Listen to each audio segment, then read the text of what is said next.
Ladies and gentlemen, we're going to start in about 3 minutes, but can I give you some quick housekeeping? Now, we have a small audience in the room and a big audience on live stream, but you know, the audience is the most important element, so I want you to sound like a big audience, right? And I want to give you a quick tip. When you clap, please clap fast, right? Not like this, but like this. Let's have a quick practice. 1, 2, 3, go. Stop. Good. Now you see you sound like a bigger audience if you clap fast, okay? The other thing is, if one of the panelists or speakers makes a joke, please laugh, okay? Please laugh, right? Let's have a practice. 1, 2, 3. Ha, ha, ha, ha, ha. Good. Okay. Well, you get my point, okay? So please be a bit responsive. If somebody says something that you really like, feel free to clap, okay, for their comment. It's hard when there's a small audience, but I want you to be present and enjoy the session. Those of you sitting in the back row, do feel free to move further up because it doesn't look so good when there are too many empty chairs towards the front.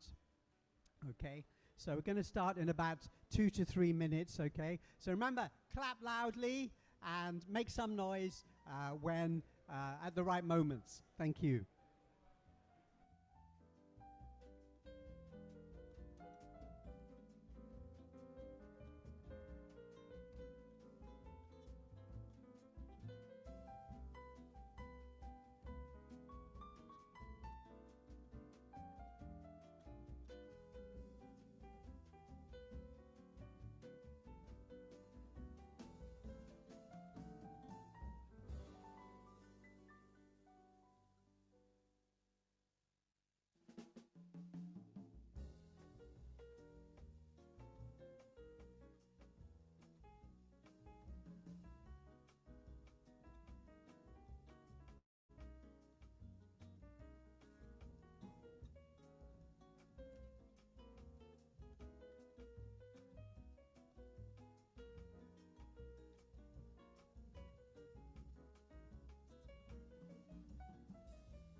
Good afternoon, ladies and gentlemen.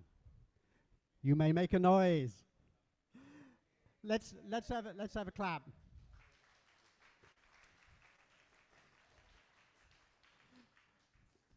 Thank you. It's great to be here. Now we're going to start with something a little bit unusual today. We are mourning the loss of the premier, the past premier of this country. Mr. Li Keqiang died on Friday, as you know from the newspapers. So let's take a moment to pay our respects to this great man. He was much beloved. He loved Hong Kong, visited quite often, and is much loved in Hong Kong too. So I'm going to ask everybody, please, to rise to your feet, and we'll take a moment of silence out of respect for the past premier, Mr. Li Keqiang.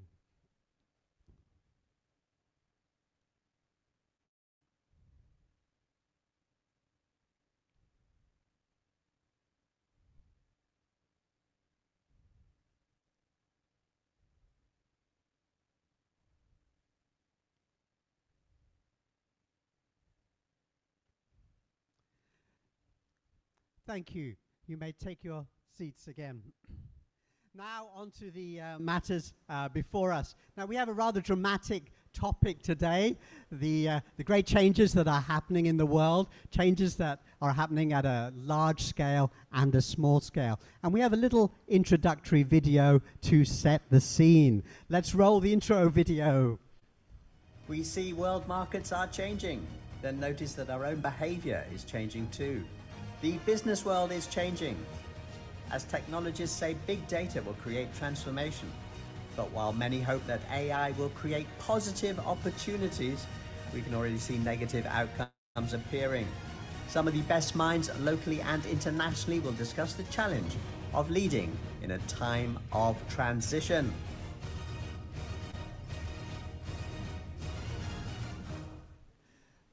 Now, we're discussing today leading in a time of transition. Now, some of you may have noticed in the newspapers that Kamala Harris, I'm just going to get out of the way of these gentlemen with their large object. I'm going to stand over here, I think. So you may have noticed in the newspapers that Kamala Harris was in UK discussing the change in the world and AI and security just yesterday. And there's a meeting in Beijing discussing AI today. And you know what? Here's our challenge. Can you be, our speakers, panelists, can you be more articulate, intelligent than Kamala Harris? My money's on you. We've got two great panels, but before that, we're going to ceremonially open the event. And we've got some very special guests who I'm going to announce. And I'll announce their names as they come to the stage. First, the Honourable Mrs. Maria Tam Wai Chu. Please come to the stage. Mrs. Tam, of course, very famous, one of the best-known faces in Hong Kong. And you were famous, Maria, when I was a boy reporter on the South China Morning Post 30 years ago. Thank you. Mr. Warner Jerk Wing Hing. Thank you very much. Mr. Jerk is Deputy Chief Secretary for Administration, one of the top roles of the government, and we're very pleased to have you here. Mr. Li Yongsheng. Mr. Li is Deputy Commissioner of the Office of the Commissioner of the Ministry of Foreign Affairs of the PRC in Hong Kong, and we're thrilled to have him supporting this event. And Professor Herman Hu. Professor Hu has many hats, but he's here today as the chairman of Friday Culture, a young but dynamic media company. Now, as you can see, they are each been given a kind of magic wand, Harry Potter style. So let's do a countdown together, all of us, from 5 to 1, and then they'll wave their magic wands and start the magic ball in the middle. So starting from 5, all together. 5, 4, 3, 2, 1.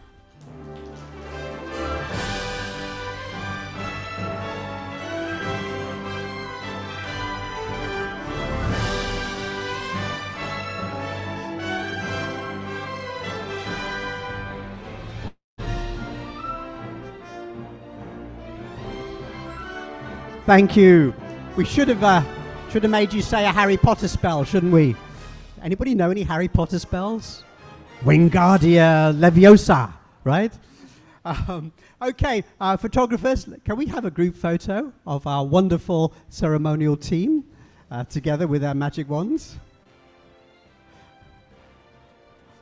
Okay, they're being collected by this young lady here. Too bad.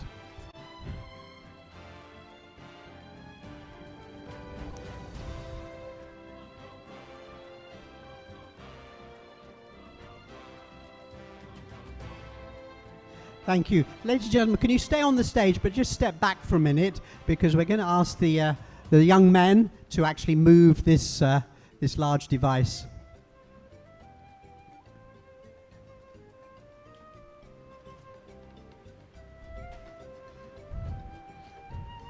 I'm glad they turned up. I thought I was going to have to do that myself.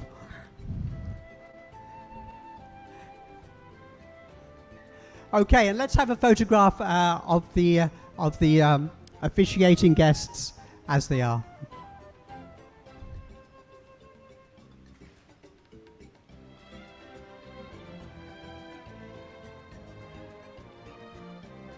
Thank you very much. Now please stay there just for one more minute. I'm going to ask the gang from Friday Culture to join us on stage. So please join us. Jeannie Hu Leung Chi. Jeannie, please come up. Professor Whitman Hung, can I ask you to come up too? Mr. Patrick Chan Ongyip. Patrick, please join the stage. Mr. Nicholas Chan, please join us. All these, of course, are fairly well-known Hong Kong faces. You'll know if you've been around a while. Dr. Vincent Ho, please come up. And Dr. Henry Ho, please join us too.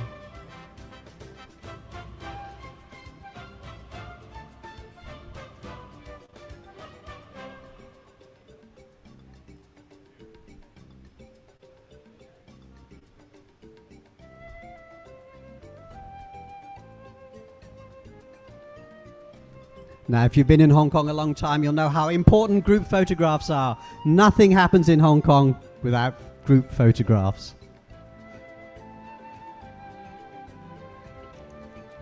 Thank you very much, ladies and gentlemen. You take your seats, except for Professor Hu.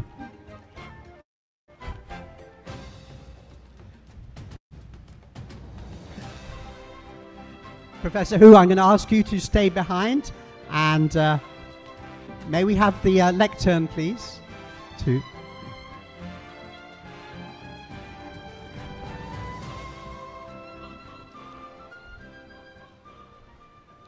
Professor Hu is going to give the welcome address.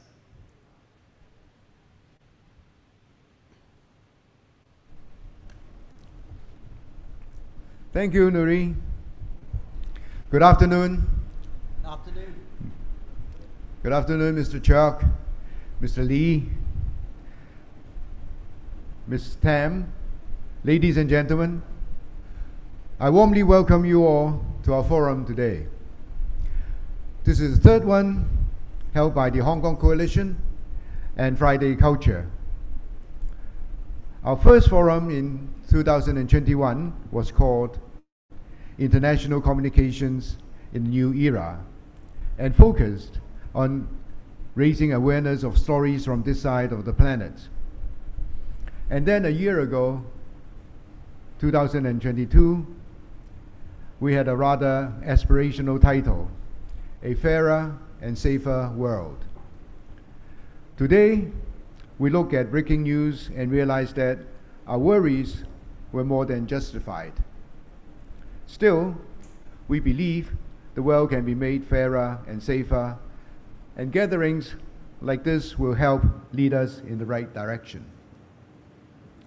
Recent news may have got everyone worried, but at the same time, the world is changing in many positive ways and don't make the headline. For example, in 1980, 10% of the newborn children died from preventable causes. But that figure was dropped to about only 3% recently. In just 15 years, 25 countries have halved the number of poor people on the UN Multidimensional Poverty Index. But perhaps the biggest under-discussed news item of all is this. The world is changing dramatically.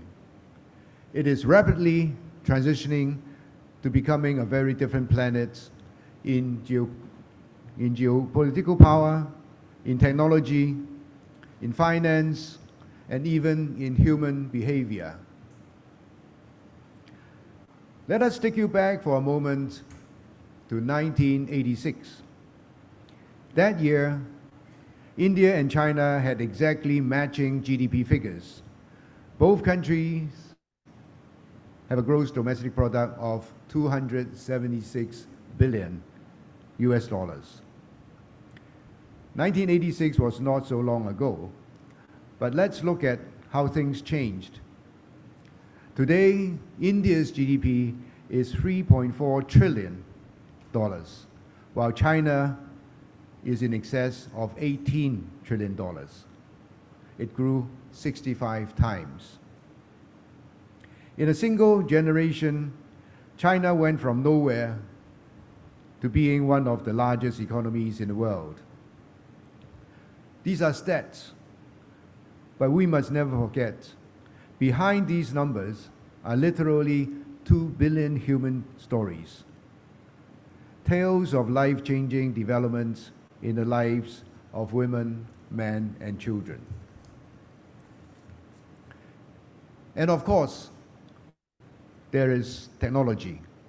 50 years ago, if you want a supercomputer, the nearest example would be in a university on the other side of the planet.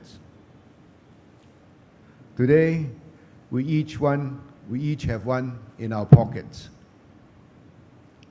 And where is this from? It's designed in the United States and made in a factory in South China, just around the corner from here. That's teamwork. The world is transitioning to a new model. That's a fact. But how can wise heads make sure the changes are positive? In the newspaper today, we read about wars in Europe, in Africa, and in the Middle East, causing misery for millions. Yet, it need not be like that.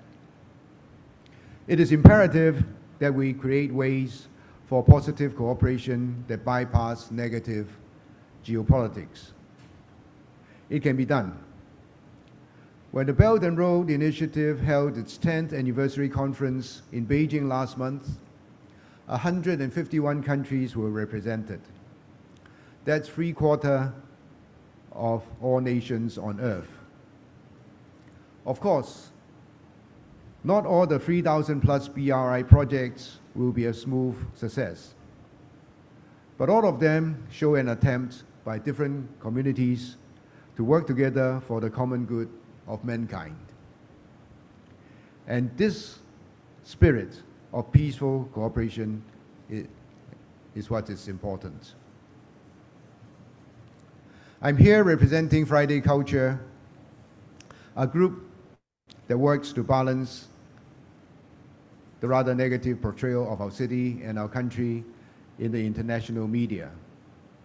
Instead of starting a war of words, we encourage good-natured exchange of information through our presence on social media and the internet and through forums like this. In chapter 30 of the Tao Te Ching, we read, "Those who advise the ruler on the way do not want the world subdued to weapons. Such deeds bring on retaliation. Thorn bushes grew where armies have camped." 24 centuries ago, Lao Tzu realized that a peaceful rise was a better choice than a military one. It's always good to listen to the wise, which is why I sincerely look forward to hearing what the Chief Executive of the Hong Kong Special Administrative Region and the panelists have to say. Thank you.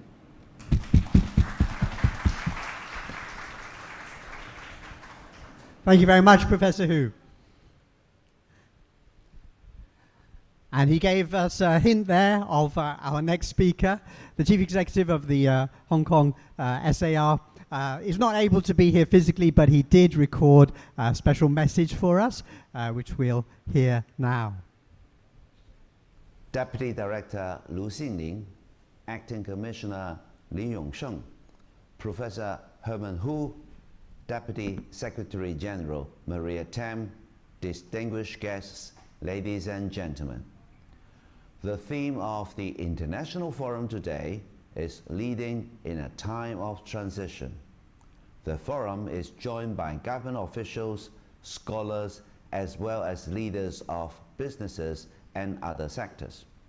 Together, we will explore business trends across the globe and the impact of leadership on the rapid development of society. I fondly remember addressing this very forum last year on the theme of "Towards a Fairer, Safer World." I said last year that the world is undergoing profound changes unseen in a century. Indeed, while we are doing our part to build a fairer and safer society, we are all living in an era of transition.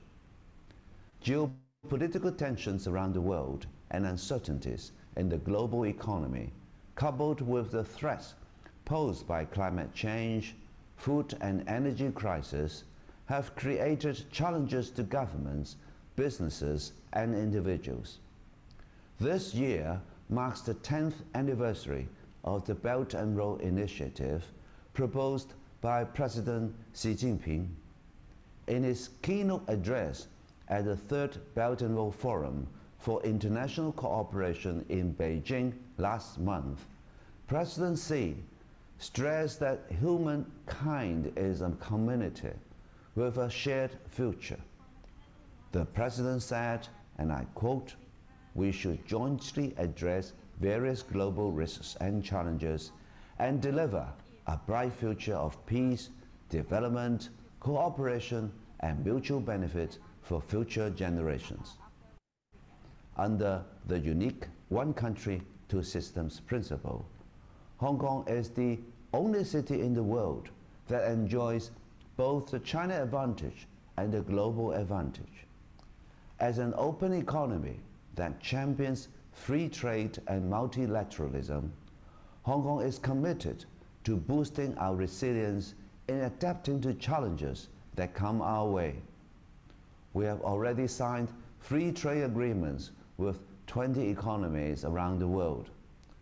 Hong Kong is striving for early accession to the Regional Comprehensive Economic Partnership, or RCEP. RCEP is the world's largest FTA, and we are committed to deepening regional economic cooperation together with RCEP members. We have also signed investment agreements with 32 economies. The latest addition is Turkey, with whom we signed a new IPPA this week. We are negotiating an FTA with Peru. Meanwhile, we are also in active negotiation with Bahrain, Bangladesh, and Saudi Arabia on investment agreements. These will provide Hong Kong enterprises with better market access, as well as more thorough legal protection, a better framework to navigate and lead in a world of changes. And to realize that, it is important to bring ourselves back to the Belt and Road. The Silk Road spirit of peace and cooperation, openness and inclusiveness, mutual learning and mutual benefit is the most important source of strength for Belt and Road cooperation. As an East-West Center for international arts and cultural exchange, Hong Kong has signed MOUs on cultural cooperation with more than 10 Belt and Road countries. Hong Kong is also bestowed with a wealth of museums and exhibition resources. Located at the burgeoning West Kowloon Cultural District, the Hong Kong Palace Museum, which showcases treasures from the Forbidden City, and the M+, which Asia's first global museum of contemporary visual culture, have become must-see attractions for visitors. In this free and enterprising Asia's world city, we welcome our friends from around the world to rejoice in our cultural venues and better understand one another. Expanding our circle of friends from around the world, I believe, will go a long way to helping us lead in this time of transition, as we're building a harmonious and cohesive society. Ladies and gentlemen, the District Council ordinary election will take place on December the 10th. I encourage you all to cast a vote on the day to elect capable, patriotic representatives who are passionate to serve the local community. On that note, I wish all of you good health and the best of business. Thank you very much.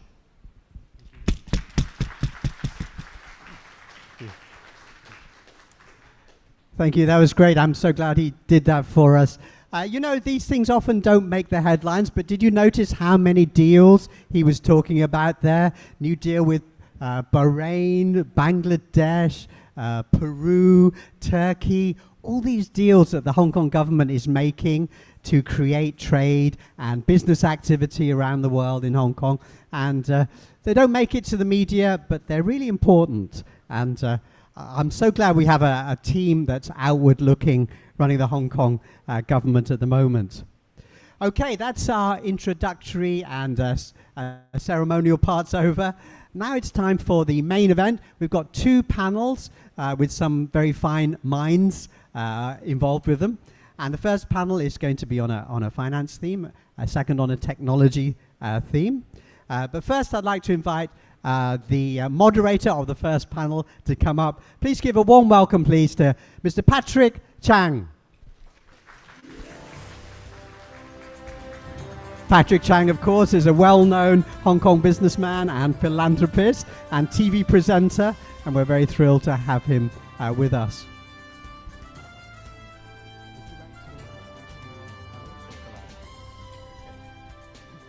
Okay, Okay, we've got 4 panelists. One of them is online. I'm sure you've heard of Professor Jeffrey Sachs, right? He's become a bit of a superstar recently because of he's very honest and says things that don't really fit the Western narrative line, but is very honest about China and the rest of the world. And he's going to join us live from a meeting he's in Rome, Italy. So early morning for him. He's going to join us. I think he's going to speak first. Patrick, is that right? And then we're going to have 3 other panelists, also very esteemed people. Shall we bring them up? Okay, we're going to bring them all up. Okay, so please give a warm welcome to our panelists. Professor Freddie Bui, President of the City University of Hong Kong. Mrs. Betty Yuan, JP, Chairman of the Hong Kong General Chamber of Commerce. And Professor Sijia Chan, Chairman of We Lab Bank Limited. Thank you. And of course you can see on the screen there, there's Professor Jeffrey Sachs, who is, of course, he's with Columbia University, but was famous before that with Harvard University. Patrick. Thank you, Nuri. Good afternoon, everyone. Also, a warm welcome to our online audience joining from Europe and the US. Again, my name is Patrick Zhang. I'm the Chief Executive Officer of Chow Tai Fook Enterprises. It is my pleasure to be here to moderate this important discussion around business in the new world. As global enterprises continue to recover from the far-reaching impacts of the COVID-19 pandemic, we find ourselves facing various challenges and uncertainties in this rapidly changing world. We all know that the world has changed. The way people live has transformed. It's almost cliche or old-fashioned to talk about the new normal. We are here with our distinguished panelists to talk about how we lead in this new business world. Putting post-COVID time behind, we are now faced with a combination of challenges. Global conflicts, economic uncertainty, disrupted food, energy production, and global supply chains, all driving up costs for people around the world. Inflation and soaring inflation in many parts of the world. Consequently, the prevailing sentiment leans towards saving rather than spending, according to the latest OECD reports. Is globalization still driving prosperity? We once believed that the world is flat, that growth is enabled by cross-border trade and capital flows. But now, decoupling and de-risking has become the fancy words. Global crisis and global geopolitical tensions appeared to have reversed the benefits of globalization.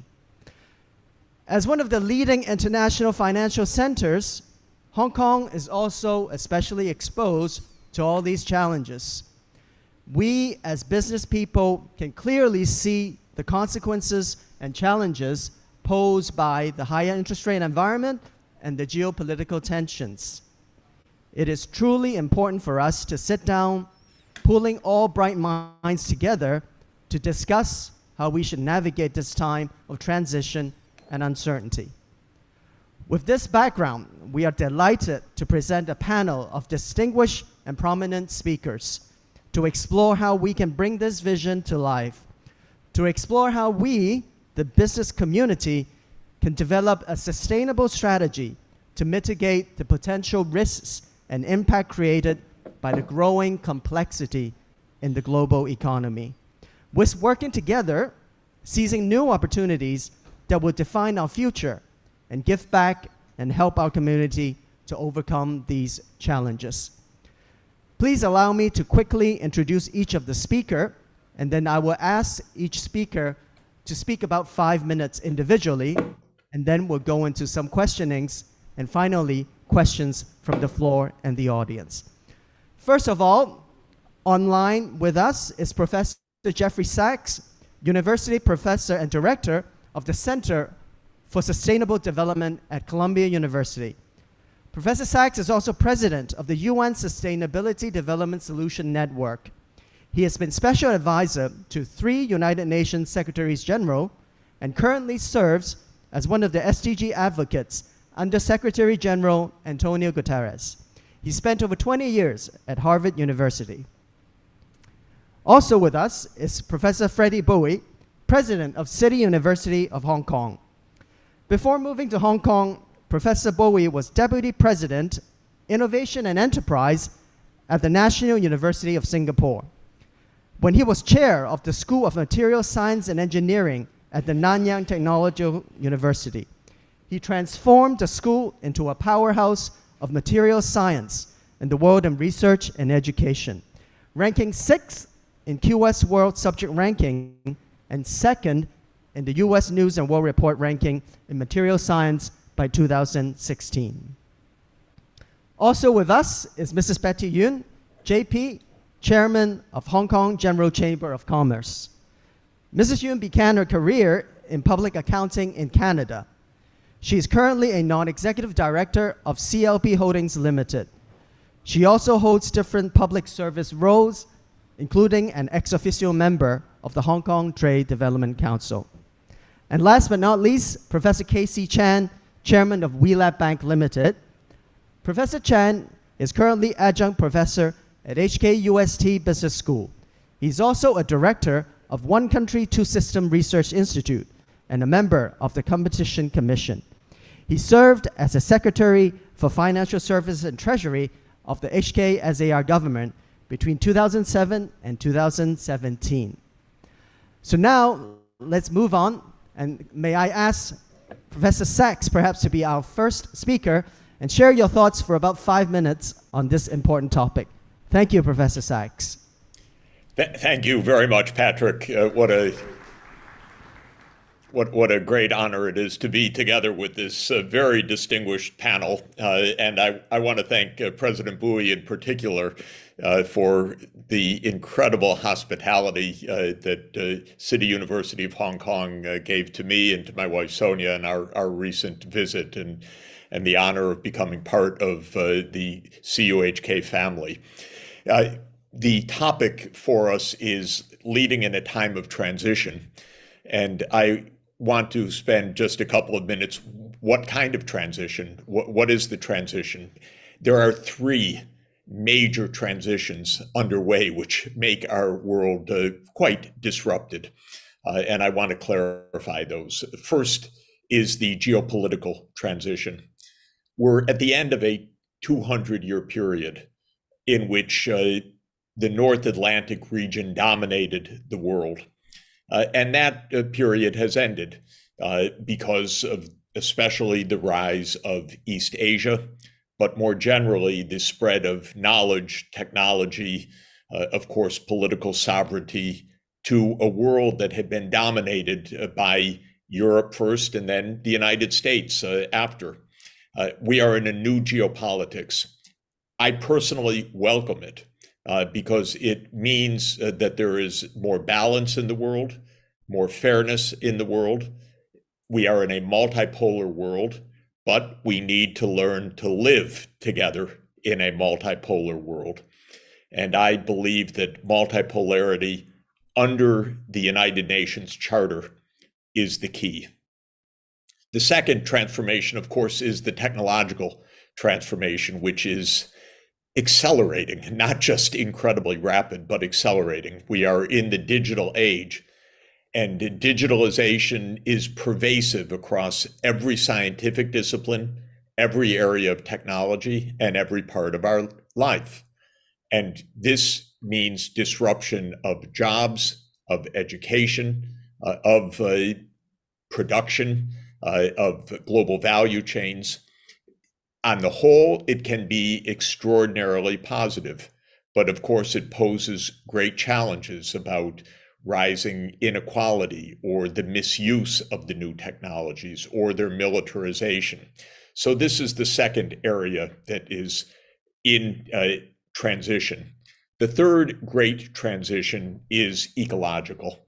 We are in a deep global environmental crisis, mainly because economic growth has been so widespread for 200 years now that the cumulative weight of the world economy on our finite planet is now extraordinarily dangerous.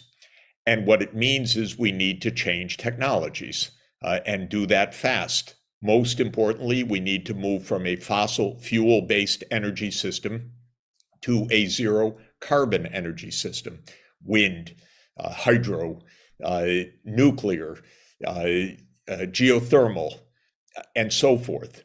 And this is feasible. There are many technological roadmaps that show its feasibility, indeed its modest cost, but it's a major cooperative effort that's needed globally. So for the business world and for all of us, three major transformations: geopolitical, technological, and ecological. Now, what to do? I believe we need clear and global objectives, and we have them in sustainable development, the 17 Sustainable Development Goals, in the Paris Climate Agreement, in the Kunming-Montreal Biodiversity Framework. What all of these in total tell us is that we need to aim cooperatively to a world that is prosperous, given our know-how, that is socially inclusive, that means fair institutions and ethics, and to a world that is environmentally sustainable. And so I think we need to take our direction from these globally agreed objectives. There's a lot of work to do. Universities play a critical role combined with business and government. That's why I'm so thrilled to be part of the City University of Hong Kong family, because great universities can play a great role in helping to chart the path forward. I think that in addition to a global shared agreement around the goals, we need two other things of great importance. One is true multilateralism. That means peaceful cooperation. The United States, my country, needs to learn to cooperate better because it became a bit arrogant, thinking, well, it's in charge, but it's not in charge anymore.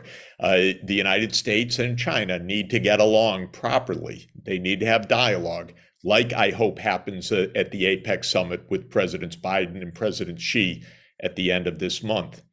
We need the UN more than ever, and we see that in the current disastrous crisis in the Middle East, because only through the UN are we going to be able to establish a peaceful and fair global system. And the third thing we need is regional cooperation. For Hong Kong to have a zero carbon energy system requires a regional approach.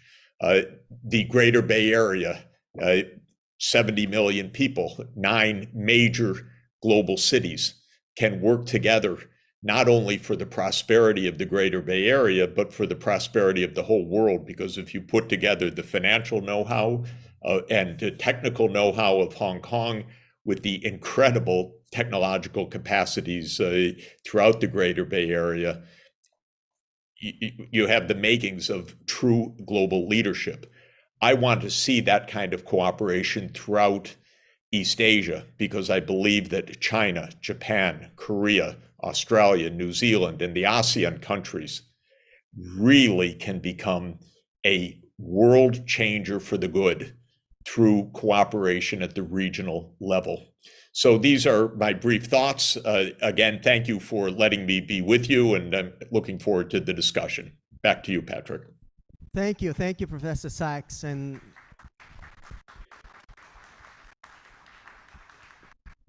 thanks for reminding us that it's truly important for universities, for businesses, for governments to work together, and that we must be mindful of finding solutions that are sustainable, that are cooperative, and that are inclusive. Thank you for your comments, Professor Sachs.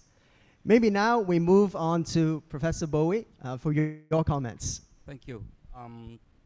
Let me start with an interesting observation.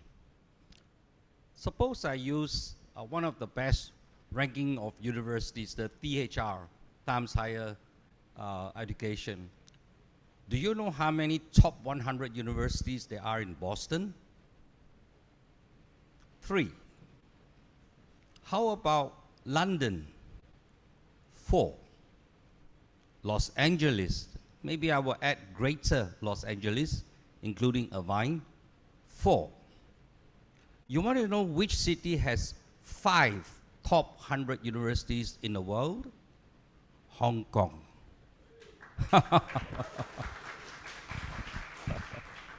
So now you know why I come to Hong Kong. Singapore only has 2. Running a top university is not cheap. My estimate is that all 5 of the top universities in Hong Kong probably run a budget of about 5 billion Hong Kong dollars. That's a pretty big listed company. And it has a huge impact, because universities are not in the business of making money. It's great if we can make money, but that's not the aim. We make things, we make people that makes the economy bigger and better. It's a powerhouse. While it's expensive, you cannot afford not to have good universities in any given city. More so in a city like Hong Kong. I came because I have great optimism for the society and the city of Hong Kong. I believe that moving ahead, all 5 universities and the other 3 smaller universities together has a very critical role to play in mapping out the future of Hong Kong. I think that as a society, we could move forward. You don't drive a car looking at the rearview mirror all the time. You want to look at the front. I'm very optimistic that in the game of talent attraction, Hong Kong will do well. It has a lot of inherent advantages in the mid to long term, and I think we'll get over the hump, and then we will really power on. And that's the reason why I'm very optimistic about Hong Kong during this transition. Thank you. Thank you very much, Professor Bowie. We share your enthusiasm and your confidence in Hong Kong, as well as in the education sector as a whole for the global economy. Maybe now we move on to Mrs. Yun. Betty, if you can share your thoughts with us. Thank you. Thank you. Thank you for inviting me to this forum. It's very timely for us to have this discussion about the transition pressures that we are faced with. I agree entirely with Professor Sack about the 3 transitional trends.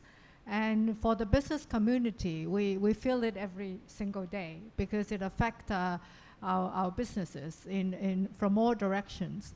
The geopolitics, Hong Kong has our strength as the superconnector, and we benefit significantly over the last few decades, being the superconnector in particular between the West and the East. And when the geopolitics change and become a more bipolar world, then of course many of our businesses are being affected heads-on. You know, we can all feel in the financial sector that a lot of the funds have left Hong Kong, and of course a lot of our trade businesses are adversely affected. For the technology transition, I think every single boardroom or even SMEs, you cannot avoid having this important subject to be an integral part of your business strategy, because you will be so left behind if you are not embracing technology, whether it's in the way you manage your assets or the way you manage your processes, 每一个 and 公 the 司的董 people 事局或 skills 者 that 是 are 中小型 required 的 to 企 bring 业 the 都 business 避免 forward. 不了谈到 On 这个 the 科技的 ecological 转型。 transition, 如果说您不去拥抱 you 这 know, 种 my 科技的变 company 化的话呢， is 您就 in the 会 power 落后于其 industry, 他 and 竞争 we 对手，无 actually 论是 one 对 of the 于 first 资产的 company 管理 in Asia 或者是 Pacific 流 to 程的 have 管理 a 或者 carbon 是人员的这个技 reduction 能 commitment. 我们 We 都 issue 需要 our manifesto 科技 in 的帮助。 2007, committing a roadmap to how to decarbonize. 而 Over the last 环境生态方面 10 years or so, 的变 especially 迁， after the Paris 我想提到 agreement, 我的这个 I think 企 we 业， feel 我们 very 是在 much 能 the 源行业 accelerated 的， pace. 那我们也是 Not 亚太 only 区 for 第一家。 industries like ourselves in the power sector, which obviously is core to our business, that we have to decarbonize, clear roadmap of how to embrace clean energy, renewable energy. But we see this trend affecting almost all industries. We have the financial sector making commitments not to lend money to companies that are involved in not so clean industries. We have the insurance companies not agreeing to insure coal assets, and all, even in consumer sectors, being green is such an important part of the branding that you cannot sell your products or your services if you're not seen to be clean. And we are seeing a lot of our clients committing to buying our renewable energy, especially in China. You know, a lot of them multinational companies committing to buying our renewable energy for 20 years to make sure they meet their own KPIs internally. So, and I think these are all good, because if you rely on just the government to set targets, that will be too late. But if the business community, because of the customers' expectation, it's embracing green technologies, green ways of doing things, it will make the transition faster and better. And you know, in Hong Kong, going back to how are we going to adjust ourselves during this period of transition, I think we have actually wasted a lot of time, Hong Kong, over the last 25 years, embroiled in a lot of internal arguments on politics. And I think now it's the time for us to turn a new page and focus on our economic development, especially during this time of fast changes, how to get our acts together to make up for the lost time. And I think our leaders, our government leaders during this administration have very clear roadmap of how to develop our infrastructure like the North Metropolis, how to make the best use of the integration with the Greater Bay Area. Really offers a lot of opportunities for us to get upstream on the value chain, rather than in the last in the prior years where we focus more on the low end of the value chain. So all the innovation and technology sector, and I agree with Professor Boyd, confident about our ability to attract talents because Hong Kong still has a lot of advantages over other cities in the region. But having said that, we cannot be complacent. We are able to attract the talents. We also have to make sure that our own talents, that they are well equipped and well prepared for the new world. The being agile, being technology savvy, and be able to cope with all the many changes the environment requires. And then clean technologies, I think, is another area that Hong Kong can find a niche. You know, green financing, we are in a good position to be ahead of the curve in terms of setting ESG standards, attracting talents, and be able to take our economy forward under the new environment. Thank you. Thank you very much, Betty. And thanks for reminding us never to be complacent, but we also share your enthusiasm for Hong Kong and for our business leaders in terms of, you know, maintaining Hong Kong's super connector role, in terms of making sure that we may remain adaptable, and then all the focus around ESG and decarbonization, I think we all as business leaders must keep in mind. Thank you for that. Now we move on to Professor Chan. Thank you. Well, you asked for my thought about the major trends, right? So after hearing all the three panelists, I'm not so sure I have anything to add. But let me focus on maybe one or two that is very close to my heart. The first one would be that we really have to re-emphasize, strengthen the role of Hong Kong as an international financial market, especially in the context of one country, two system. How Hong Kong financial market can continue to serve the development of our motherland. I think that's very important. And that would mean that not only Hong Kong has to strengthen our own financial institutions, but we must reach out to the rest of the world, as we have been doing the last couple of years. And also we will have to work closely with central government on new policy and initiatives that will be enabling the country to open up and reform. And Hong Kong should be that center of financial market development to support the country development. I think that's very important. We have done well in the past, but given the new geopolitical reality, we may have to work harder and closer with the government, central government, to do that. And second thing I think we should really remember and emphasize is we must go out. We must reach out to our neighboring economies. Of course, the Greater Bay Area is one of the central places that we should continue developing, but I would see that we have to go out to Southeast Asia to expand our presence. And I think this is, I regard it to be very important and almost urgent that we do that. Of course, I can give you a little perspective for the very small company that I'm serving on. I'm serving as a Relab Bank chairman. The Relab company itself was founded 10 years ago in Hong Kong as a startup. We are a fintech company. We have some business in China, some business in Hong Kong, but we are a very small company. But when we are looking at our future vision of the company, we see that we must be in Southeast Asia in order to sustain ourselves. It's not because we're pursuing a dream, but we think that as a strategy, we must be out there to maximize the chance of us to be sustainable and receptive by the market. So 2 years ago, we basically raised together with a strong partner in Indonesia, Astra, which is one half of the company, one half of the joint venture. We raised $500 million US. Relab Bank, our consortium take a half, and then Astra take another half. We bought a bank in Indonesia and turned that into a digital bank. That digital bank just opened for business a few days ago. Now, for a small company in Hong Kong, thinking about doing that is quite amazing, in my opinion. But what I'm saying is that we have to think about that, because if we are not going out there, if we are not broadening up, if we are not exporting Hong Kong talent and expertise outside, we have nowhere to go. We've got nowhere to go. So I think a major trend for Hong Kong, besides emphasizing our financial market, is going out and be cooperating with other people, partnering up with good partners, and make Hong Kong influence felt. And in the process, we are also learning more about the other economies.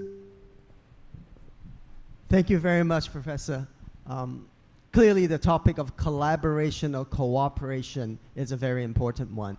And maybe with that, it's a good segue back to the panel and maybe back to Professor Sachs in Rome joining us. I know global cooperation, collaboration is something that is near and dear to your heart. but I want to zone in a little bit more to China's Belt and Road Initiative. Professor Sachs, I think you've mentioned new politics for sustainable development should be based on peaceful global cooperation. And this year marks the 10th anniversary of China's Belt and Road Initiative. Now, according to the policy address made by Chief Executive Mr. John Lee last month, Hong Kong will further expand our reach into Belt and Road markets, which include ASEAN, the Middle East, Central Asia, and Africa, setting up additional offices for business and organizing more missions with Hong Kong and mainland enterprises to promote business opportunities for our professional services. With all the effort to enhance connectivity and understanding, Professor Sachs, do you see this as a way to drive sustainable development together? How can businesses grasp this opportunity? I am a great fan of the Belt and Road Initiative. I think it's one of the most important initiatives in the world and an extremely positive one. And what it aims to do, of course, is to create infrastructure connectivity throughout the greatest landmass of the world, Eurasia, but also throughout the Indian Ocean region to East Africa and indeed throughout Africa and also Latin America. It's a very big and bold initiative. Of course, Hong Kong should play a huge role in helping to design, finance, implement the hundreds of billions of dollars of infrastructure programs that will be part of the next decade of the Belt and Road Initiative. So the third summit of BRI, which was just completed a couple of weeks ago, reaffirmed China's commitment to BRI, indeed to an expansion of BRI. One of the main themes was that BRI should be building truly 21st century sustainable infrastructure. So that means green and digital. It means fast rail. It means long distance zero carbon power transmission. China specializes in high voltage direct current transmission over long distances. It means 5G, which will soon be 6G. I was very happy to see this morning a new report of yet a new digital breakthrough by engineers at Tsinghua University producing a new chip using light. It's the all analog chip combining electronics and light that SMIC is producing, which is apparently 3,000 times faster than the NVIDIA chip. It's still a lot to develop, but the point is there's a tremendous amount of investment ahead. And Hong Kong is the world's center for connecting regions through investment. So I was very happy to hear also what Professor Chan said. Do reach out to ASEAN, use the Belt and Road Initiative for these investments. The Greater Bay Area is one of the core innovative hubs of the entire world now. Hong Kong is a gateway to the world. I'm sure that everyone in policy throughout China understands the unique contribution that Hong Kong does play and will play in all of this. So I'm very encouraged and do think that BRI is a central feature for success and in which Hong Kong has a major leadership role. Thank you, Professor Sachs. And it's certainly very encouraging, right, to see through the BRI initiatives the three themes that you mentioned right up front in your comments around geopolitical considerations, around technological innovation, and of course the ecological part, right, what we must be focusing on. So thank you for your comments. Maybe we now move on to Professor Bowie. Professor, you talked about talent as a critical factor, and certainly you've been teaching in universities in Singapore, and now you're president of City University in Hong Kong. What are some of the unique opportunities that you see young talent may enjoy in Hong Kong? And what can be done differently from the university's perspective to support talent in the city? Yeah, so I think it's important to understand the critical role of a top university in a given region or especially city. I think many people think, and maybe it's not wrong until recently, that the role of the university, as you said, is to support industry. You can say that if there are 500 universities around the world, they probably do that kind of things. You start the industry, we'll produce young talent to support you, make things cheaper, operate it, and maintain it. But in the world that we live in today, it's definitely not enough. And I would say that why did I mention the top 100 universities in different cities? Very simple. Because these are the universities that do not just support, but they create industries. They lead. They do not follow industries. There are many things in the future that industries look at and think, maybe I'm coming there. But then in the university itself, you're developing people that are right up there. The gap, of course, is translating research into commercialization. Hong Kong is very privileged. You have 5 world-class universities. Why would a Hong Kong young person not stay in Hong Kong? Right? Because he has the opportunity not just to support industry, he has the opportunity to create new things, develop new industries, never heard before. Professor Chan just mentioned one, so-called little startup. Look what's happened today. Southeast Asia, 600 million people. And little Hong Kong with 8 million can positively influence and impact over 600 million. That's the power of startup companies. So coming back to City University, you know, we will produce brilliant students. But can I say that clever students have many colors? And passing great exams in a great way is one thing. But creating students who have the dare enough to go forward and create new things, engineers who not only know how to repair, but to invent, create new products, I think that will be the name of the game for Hong Kong. So City U is gearing itself. You might hear some more news in the next couple of months, pushing our boundary in innovation. We've done well in Hong Kong Tech 300, but I'm going on to Hong Kong Tech 300 3.0. We'll skip 2.0. And we will produce young people who does not just have a job, but they will create jobs. I think that's very important to understand. Maybe one last comment. It's interesting to compare Shenzhen and Silicon Valley. Silicon Valley, in one sense, is a happy accident, starting from Stanford University. Even Stanford itself, if you know the story, is a bit of an accident.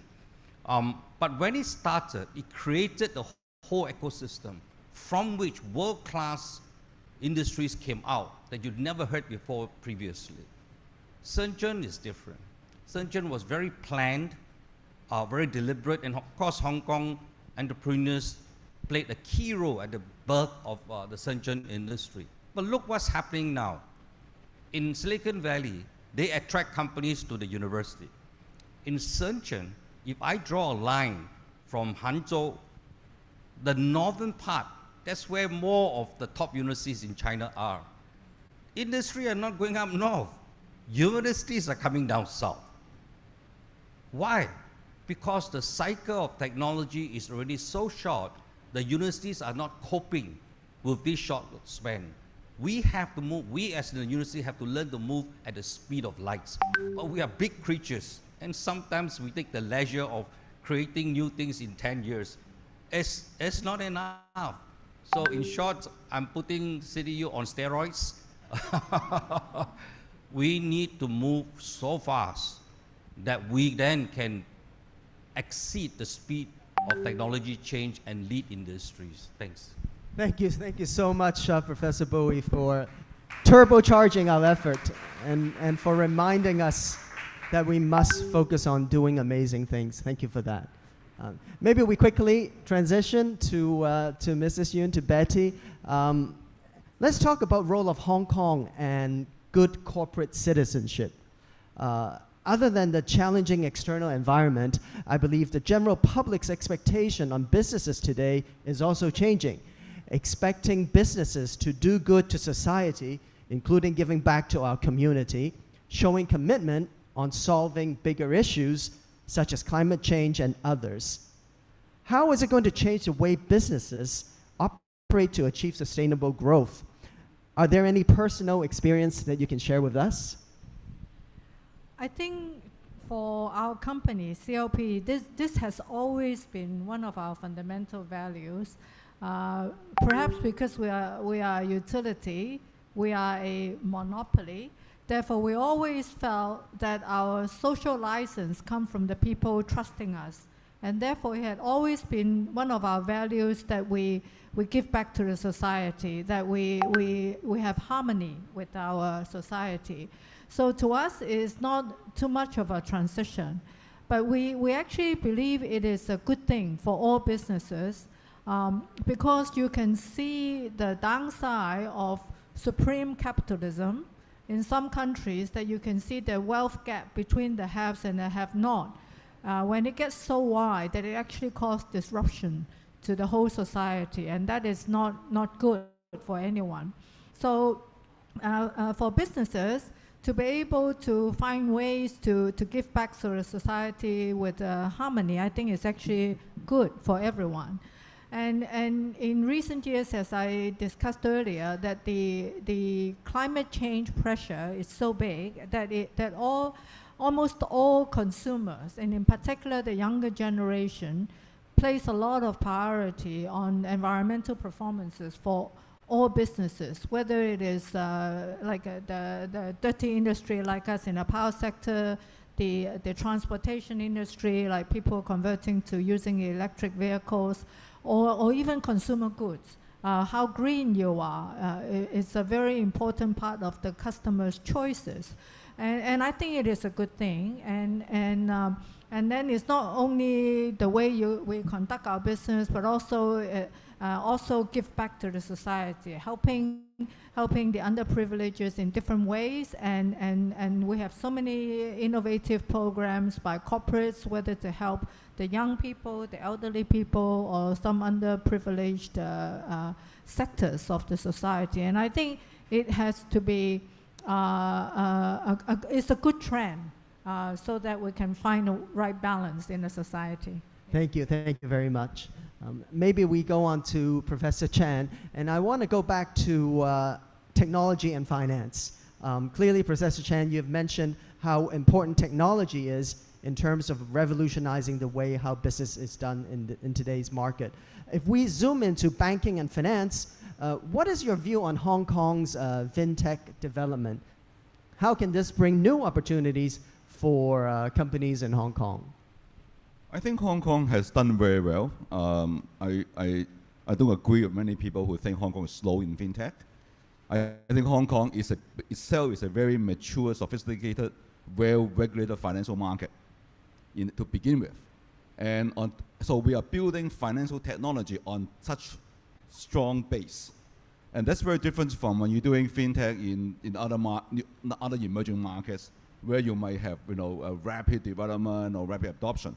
I think Hong Kong has done very well because the fintech approach in Hong Kong has been trying to make it easy for customers to get financial services, and make it easy make it less costly to provide such services for the banks.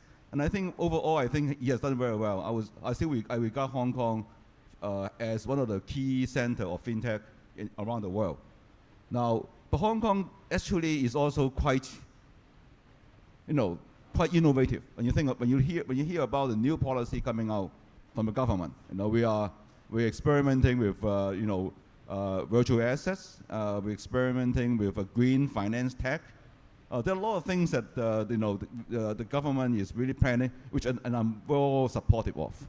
I think on the basis of very good regulation, Hong Kong can do more. And then the ultimate goal of fintech is to bring technology to finance to benefit the economy and consumers. I think we are doing that. We are just fine. Now, why is Hong Kong enjoying a good position for doing that?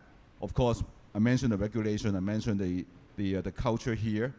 Of course, we also have very good technology. We have good tech people both here and the Greater Bay Area. And a lot of us using Greater Bay Area as our technology base. So I think it is very possible, very likely for us to export this know-how outside of Hong Kong.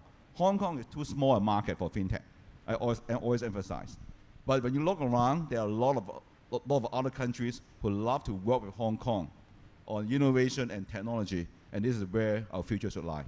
Thank you very much, Professor Chan, for reminding us the importance of seeking out, right, and forming partnerships. I just want to do a quick time check with our organizers. Do we still have time for Q&A in the crowd, or? Yes, indeed. In fact, we have some questions have been sent in. You can see we have QR codes up there for people to send in questions. So these are the questions that have been sent in. Patrick, perhaps you'd like to Thank you, Nuri. Thank you, Nuri. Okay, so the first question. After the pandemic, how did global business models change? Should we go to Professor Sachs first, since you're online, or comments around how global business models have changed because of the pandemic? Well, I think the pandemic per se did not so much change business models, except it got everybody on Zoom and changed value chains to be much more digital and the work environment to be mixed digital and face-to-face. But I think geopolitics is quickly changing the way business is done. I plead that it does not divide the world, so we need the cooperation, which I keep emphasizing. But I do want to mention, especially in regard to the superb comments both by Betty Yuan and Professor Chan, that the expansion of the BRICS countries, which will now be 11 countries with about 37% of world output measured at international prices compared to just 30% of the G7, means an additional role for Hong Kong as a financier in non-dollar settlements, perhaps in much more internationalized yuan, perhaps in new BRICS basket currencies and so forth. I think there will be a lot of innovation coming. This is the commitment of the BRICS that by this coming year, there are some non-dollar payments mechanisms. And I think Hong Kong should be a leader in innovation in this area as well. And it will be a very fruitful area of fintech. Thank you, Professor Sachs. I guess, Betty, would you have further comments in terms of how corporates have changed? I think consistent with what Professor Sachs said, is actually more the geopolitics than COVID per se that is affecting the business models, and we are seeing the supply chain, the American and the European businesses trying to what they call de-risking, and therefore affecting the exports of China. And so we are seeing some migration of manufacturing businesses to Southeast Asia. And so it affects both the China economy as well as Hong Kong, because we are the middleman for the most part. So I agree with Professor Chan that Hong Kong also needs to reach out more to other new markets. Southeast Asian markets, I think we can put in more efforts to explore new business opportunities, and the Middle East is also a very important part. Of course, all these new markets will take time to see real fruition, but I think we have to work on those. On a more smaller scale, I think not so much in Hong Kong or on the mainland, but we know that in the Western world, work from home has become a much bigger demand by the workforce that is affecting businesses in the way that business have to be conducted. accommodate the work population's demand of working from home for maybe 50% of the time, which has an impact on the efficiency of the workforce. And these are the things that the business community has to find ways to accommodate and adjust to. Thank you, Betty, for your comments. We have a good one here, which is what would be your advice to younger audience or young entrepreneurs out there? And maybe I start with Professor Bowie. I think given some hiccups, the center of gravity for things really happening moved from Europe to US, and so the talent followed. It's coming back to the East. And I think our young people need to know that the excitement is right here now. I mean, 15 years ago when I'm in Silicon Valley, I have several startup companies there. Nobody talks about this part of the world. You draw a one kilometer radius and all the VCs are only interested in that kind of places. A few years ago, just before the pandemic, I'm starting to hear that there's some interest in coming over to this side of the world. So if I was a young person, I would say that look a couple of years ahead when you are in your 40s and 50s. Where would you like to be? And I would not be surprised you land back in this part of the world. Thank you, Professor Bowie. I'm mindful of time, so the last question, which is also a very good one, maybe I'll ask Professor Chan, is our topic is leading in a time of transition, and we emphasize a lot on the positive side. But the question is, what keeps you up at night? What are you worried about, right, in this time of transition? Well, certainly, this is not an easy time for anybody. I have to say that myself, I'm sure some of my friends are worried about a lot of the macro trends that affect this little part of the world. We are part of the whole ecosystem. So when you have the political tension, the war, the trade war, the interest rate, the finance, everything. I mean, I think the last 1 or 2 years, we probably experienced more shocks than ever, through many decades. But I think on the other hand, this is a lot of course, a very challenging times. It may keep you awake some night, but on the other hand, you get used to it. You get used to it, and you have to try to deal with it. I think dealing with it positively is the right way to think about it. Thank you, Professor Chan. And we've certainly kept Professor Sachs up at night because of this conference. And maybe final comments, Professor Sachs, right, in terms of what worries you or when you think about the global situation. I think it's obvious we have enough to worry about, but it's also obvious that there is a tremendous energy and new direction for really building things. And I think the panel exemplifies it. So I want to end not with my worries, but with my hopes, and say thank you to inviting me to this wonderful panel and so much wisdom of my fellow panelists that I listened to today. Thank you everyone, and thank you the panelists for joining us today. We would definitely remind ourselves of the enthusiasm that we need to maintain and turbocharge our effort in terms of making sure that Hong Kong remains at the forefront, and we must remember decarbonization, all the sustainability issues as we charge forward. Thank you very much again. Thank you very much, Patrick. To our panelists too. Thank you.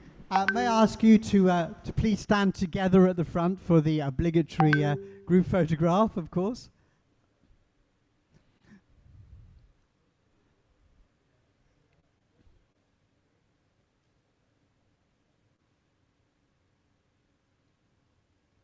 Thank you, and please stay for another moment because Professor Hu would like to hand you some certificates to thank you for your participation.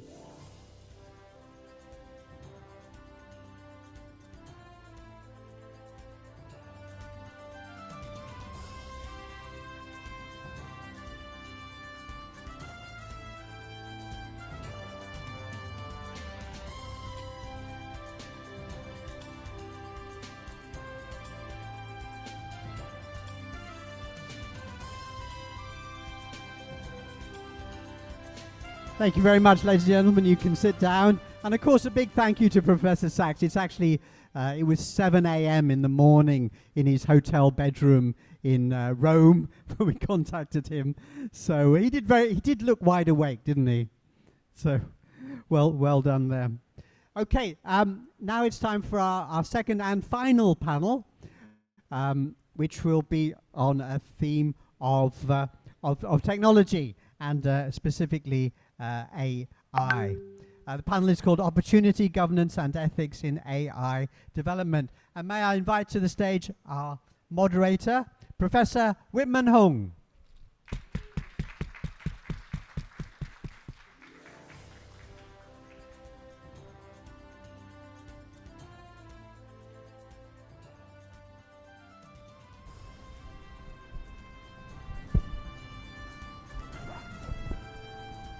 Good. Thank you, Nuri. I would first like to invite my panelists. Professor Xiaofang Zhou, Chair Professor and Head of Department of Computer Science and Engineering of the Hong Kong University of Science and Technology. Please. Mr. Nick Chan, Director of AALCO, Hong Kong Regional Arbitration Center, and my very close friend. Professor Helen Meng, Patrick Hun Wing Ming, Professor of Systems Engineering and Engineering Management of the Chinese University of Hong Kong. And last but not the least, Mr. Michael Gaisley, Managing Director of Network Box Corporation. Please. Okay, please sit down. I was given this task of moderating this panel. And interesting thing, we have two professors. We have an IT lawyer, and then we have a very old IT veteran of my age. So I had to prepare some questions, but before that I just start with what is AI? We're talking about AI here, right? Kate Crawford, professor of USC, in her book in 2021, she wrote that artificial intelligence is neither artificial nor intelligence. Okay, I think the same word had been spoken by Jack Ma before as well. So maybe I'll start with, I've known Helen for more than 10 years, and she was always in AI. I think one of the pioneers in AI in Hong Kong. So what do you think? Is it artificial intelligence, or is it not? Thank you, Whitman, and really a great pleasure to be here. So many thanks to our organizers. So in fact, indeed, I have been working in the area of AI for quite a while. I must say that in the early days when I was a student, many of us who are working in some branch of AI didn't want to say that we are working on AI, because you won't get a job if you declare that you work on AI. In the early days, we use a lot of heuristics. We try to understand the physical world and try to capture those in human-generated heuristics in the models. But increasingly, as time goes by, we now have big data, we have powerful computing. So we're able to use powerful machine learning algorithms to capture trends in data. So in fact, our models now are very quote-unquote intelligent because they can simulate the physical world based on the data very well. So in many tasks in our field, we often say, oh, the AI models are reaching human parity, such as in speech recognition, my home area, machine translation, or question answering, or even speech synthesis. Being able to generate synthetic content like human speech that sounds very human if you're not listening very closely. And also, of course, generating images that even avatar, these synthetic faces that very, very, very much look like a real human. So to that extent, I think for sure it's artificial, it's man-made, but it's quite intelligent. However, there are still quite some ways between what AI can do today and what human intelligence can do. Thank you, Helen. I remember the old Turing test, right? And when we were young, we were taught that the Turing test can, if you can't tell on the other end of the line, it is a machine or a human, then it has rich artificial intelligence. I think we have way gone past that, but I'm still not sure when that is actually a correct or right measurement. Professor Zhou, you're a data scientist, right? And what do you think? Okay, you just mentioned the Turing test.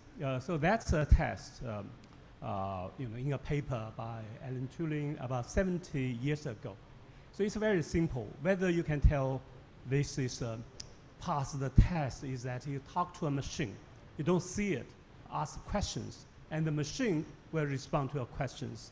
And if 30% of people, right, cannot tell this is a machine or it's a human being, this is intelligence. They pass that.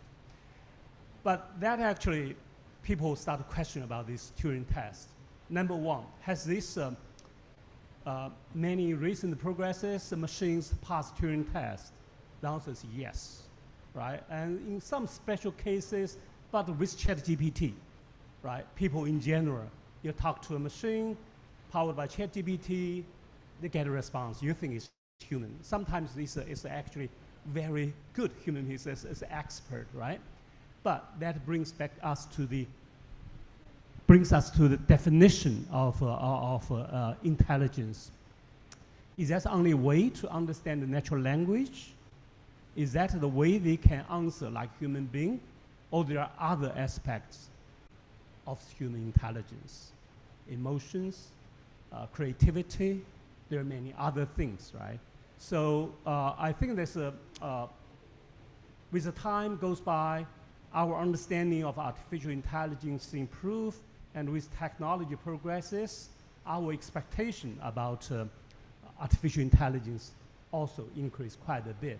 We are toward the right direction, and we certainly passed the Turing test, but we are not really reaching this intelligence stage yet. Thank you, Professor. You know, I once asked ChatGPT, who is Whitman Hung. He gave me a very long-winded answer with maybe about 5% accuracy. So but it looks very much like a very articulated human answering the question. He actually said, I founded the Metro Radio in the 1970s, which I don't know where it created this, but this is called seriously bullshitting. You know, that was what we were talking about in our circle. You know, generative AI, very good at seriously bullshitting. So what do you think, Michael? You know, well, actually, on that point, it's quite interesting. In the USA, recently a lawyer got in a lot of trouble because he got artificial intelligence to basically cite cases and things that ended up they didn't exist, right? So people are starting to try and use this, and I think the Turing test is an interesting point because it's clever enough now, AI, to fool us that it seems real, but it's far from real at this moment in time. I also think it's kind of ironic that in 2023 we reached a point where you've got computers that can pass off as being humans, but you've got a lot of humans now who can't pass off as being human. I mean, I think that the world is changing a lot, and we need to really look at the direction that the AI is going. Because on a serious note, I think that there are the seeds of our own destruction within AI. So, last but not the least, our lawyer here. Have you ever used AI to cite any cases? Well, am I supposed to? Well, I mean, there are real-life cases where a judge has been reprimanded for using generative AI to write a judgment, where they quoted decisions that didn't exist or copied someone else's decision. In Hong Kong or elsewhere? The copying decision was in Hong Kong. Okay. The misquoting was in the US. But I'm sure there are many other cases that we haven't seen. But I must correct that. Firstly, there are 3 professors here. Professor Whitman is also a professor. Because it's an afternoon show, what he meant by an animal doing a certain act is not meant to be a vulgarity, I'm sure. Now, artificial intelligence is not universally defined. So I think I'm getting the gist that as time moves on, as technology moves on, the definition changes as well. I remember a discussion with women earlier that when generative AI first came out, ChatGPT first came out, I think the conclusion is, well, this is weak AI. This is not artificial general intelligence. But if I were to try to define what is AI, I would say the science of mimicking what an intelligent being does. So it could be, one day having that conscious being, feeling, and all that. But we are far from there, and I think there's a lot of work to do. And in the midst of it, we have to look into a lot of ethical issues around the world. Thank you. Thanks, Nick. On that note, let me jump to ethics. So, AI is actually helping us to do a lot of decision making these days. There are certain, in finance market, for example, AI is making a lot of the investment decisions. Soon, it may go into other things. Do you think one day we may have AI, making decisions in court? I guess that's meant for me. And then hospitals, these are two of the most, I think, serious application of decision, making. Right, squash court, basketball court. But in the world of legal courts, yes, in a sense of AI are already preparing judgments for a lot of courts around the world. But it isn't replacing a real judge today. And it's basically coming up with a draft. If you look at law are meant to be applied uniformly, so you can expect the results, so that if you know the law, you dissect into logic, you kind of know at the end of the day where you might end up with case law. So it fits well to use logic, and therefore it fits well to use AI to come up with an initial draft, so that a judge walk into the courtroom, you can already, or he or she, that person can already say, I'm missing this piece of information to at least fill out a well-rounded judgment. But of course, that person is expected to listen. So there are a lot of these around. And there are, for example, in New Zealand, as I understand, when you dispute a traffic ticket, there are websites you can go to, services you can use using AI to teach you how to challenge the ticket. And the adjudication could actually come out with AI. It doesn't involve a human. And in the Beijing Internet Court today, there are at least 11 areas that I'm aware of, like domain name dispute, some e-commerce dispute, things that are really closer to e-commerce, online digital world, that the decision is made by AI. Wonderful. So, before generative AI was so popular, we always thought AI is mostly rule-basis. So therefore, one of these things that I would love to see is in a court of law, when you have a machine making the judgment, which means there's no sentiment. Okay, but of course, I don't know, wait until that day. Maybe Helen, what do you think? AI, you've been in AI for decades, right? So what do you think about AI making decisions in the current world where normally a human is making such judgments? Would they be replaced, or would they be, all or some of them? Like court of law is just one of them, but hospital is another one, others. Yeah, thank you, Whitman. So I actually think it depends on what kind of decisions we're talking about. For example, about a decade ago, I was working on computer-aided language learning, and computer-aided pronunciation training. Basically, we want to be able to support our students so that their English pronunciation, the proficiency, can be raised. And we find that it's not easy. It's not too scalable if we rely solely on classroom-based teaching, because even though CUHK has invested a lot in English language training for all our students, what pronunciation training needs is constant practice and immersive training, right? So therefore, the dream at that time is to develop some kind of a computerized teaching assistant, so that you can speak to your computer and it'll say, oh, for this pronunciation, you got this phone not quite right, and this is where you need to enhance, right? So then so then that led us into pronunciation scoring. And then it occurred to me that if I were an English teacher and I have to listen to all the students in my class very carefully in terms of their pronunciation, that is a laborious process. What we can do to help the teacher is to use our algorithms, and then we'll ask all our students to speak whatever sentence or utterance they like, and then we score them. And if the scores are really low, then we just straight up reject them. And there will be no hard feelings, right? Then the teacher won't tell a student, look, you're really pronouncing horribly, right? That'd be bad. But now you ask the algorithm to say, okay, this is a very low score, so you better practice this segment again and again, right? So that is where you can use totally automatic decisions. But more recently, I've begun to work on AI and health.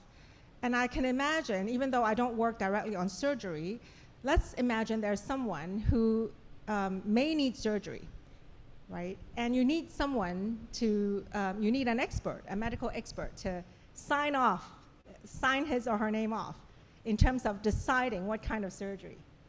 So would you rely on AI to do that? Probably not, right? I think it depends on the kind of decision that needs to be made. I think automation certainly has its advantages, but we need to use it carefully. Thank you. Thank you. I just thought about who will buy the professional negligence insurance for a computer if it's actually doing the surgery. Michael, another key decision making for that AI it's still not legal in Hong Kong, but being practiced elsewhere. It's autonomous driving. Okay, so autonomous cars. So who should program them? What do you think about this? Giving your potentially life, to a machine. Yeah, I mean that's actually a very, very interesting question, which is actively being worked on by some of the best minds in the world right now. Because the problem is, in an autonomous car, you can end up in a situation where the car knows it's going to have to kill somebody, so does it swerve this way or that way? And with the internet, with high-speed CPUs, facial recognition, you get to the point where you can actually say, well, okay, that guy's 77, he's got no children, that guy's a surgeon. I mean, what do you do? And I'm not sure even with a whole army of humans spending months discussing it, you could make that decision. But that autonomous car, sometimes, probably not even that many years hence, is going to have to make that decision. And that is frightening, really. That's really frightening. That's one of those things I remember this book called Justice, right? It talks about this decision being made. It's an ethical decision. So should we allow machines to make ethical decisions? Maybe change the topic a little bit. Professor Zhou, we're talking about allowing students to use AI these days in the university. There's been a debate earlier on, but now I think at least UST is allowing. So then if they do use AI in preparing their homework and essays and things like that without notifying you, it's very hard to actually find out, right? So what do you think? How to solve this this kind of detecting this kind of plagiarism or fraud or? Okay, since ChatGPT, right, was released in actually exactly 1 year ago, November last year, a lot of people say, should we allow our students to use that at all? And then if you try what ChatGPT can do, you really get worried. You give a topic and they write an essay for you, they are so good. And then later, recently, we do a lot of programming courses, right, for our students. And they give the students, hey, this is a problem, and you are supposed to use Python or this language, and they actually write a code for you. Actually, pretty good code, right? So what do? I know some universities initially banned students using that. HKUST certainly was one of the first university embrace this approach. we had a lot of internal studies. We checked with the professors, say, should we allow people to do that? We clearly, this is a trend. We need to that student to use it, but how do you deal with all these kind of things? Be copied, automatically generated, right? I can take an example. First, you cite a lot of other literatures, and you should do the same. If this is generated by ChatGPT, you should cite it. And then we also do a little bit further right now. This semester, we allow our students to use ChatGPT, these kind of things, in programming courses. So when they write a program, they need to tell us, this one is generated using certain software, ChatGPT, for example, and you also need to tell us what's the prompt you use, what question you use, and how do you refine that. And that's actually a new skill we are going to use. We're not supposed to have every student writing this basic code. We have a lot of libraries already available, right? They can use that, and you do more creative things.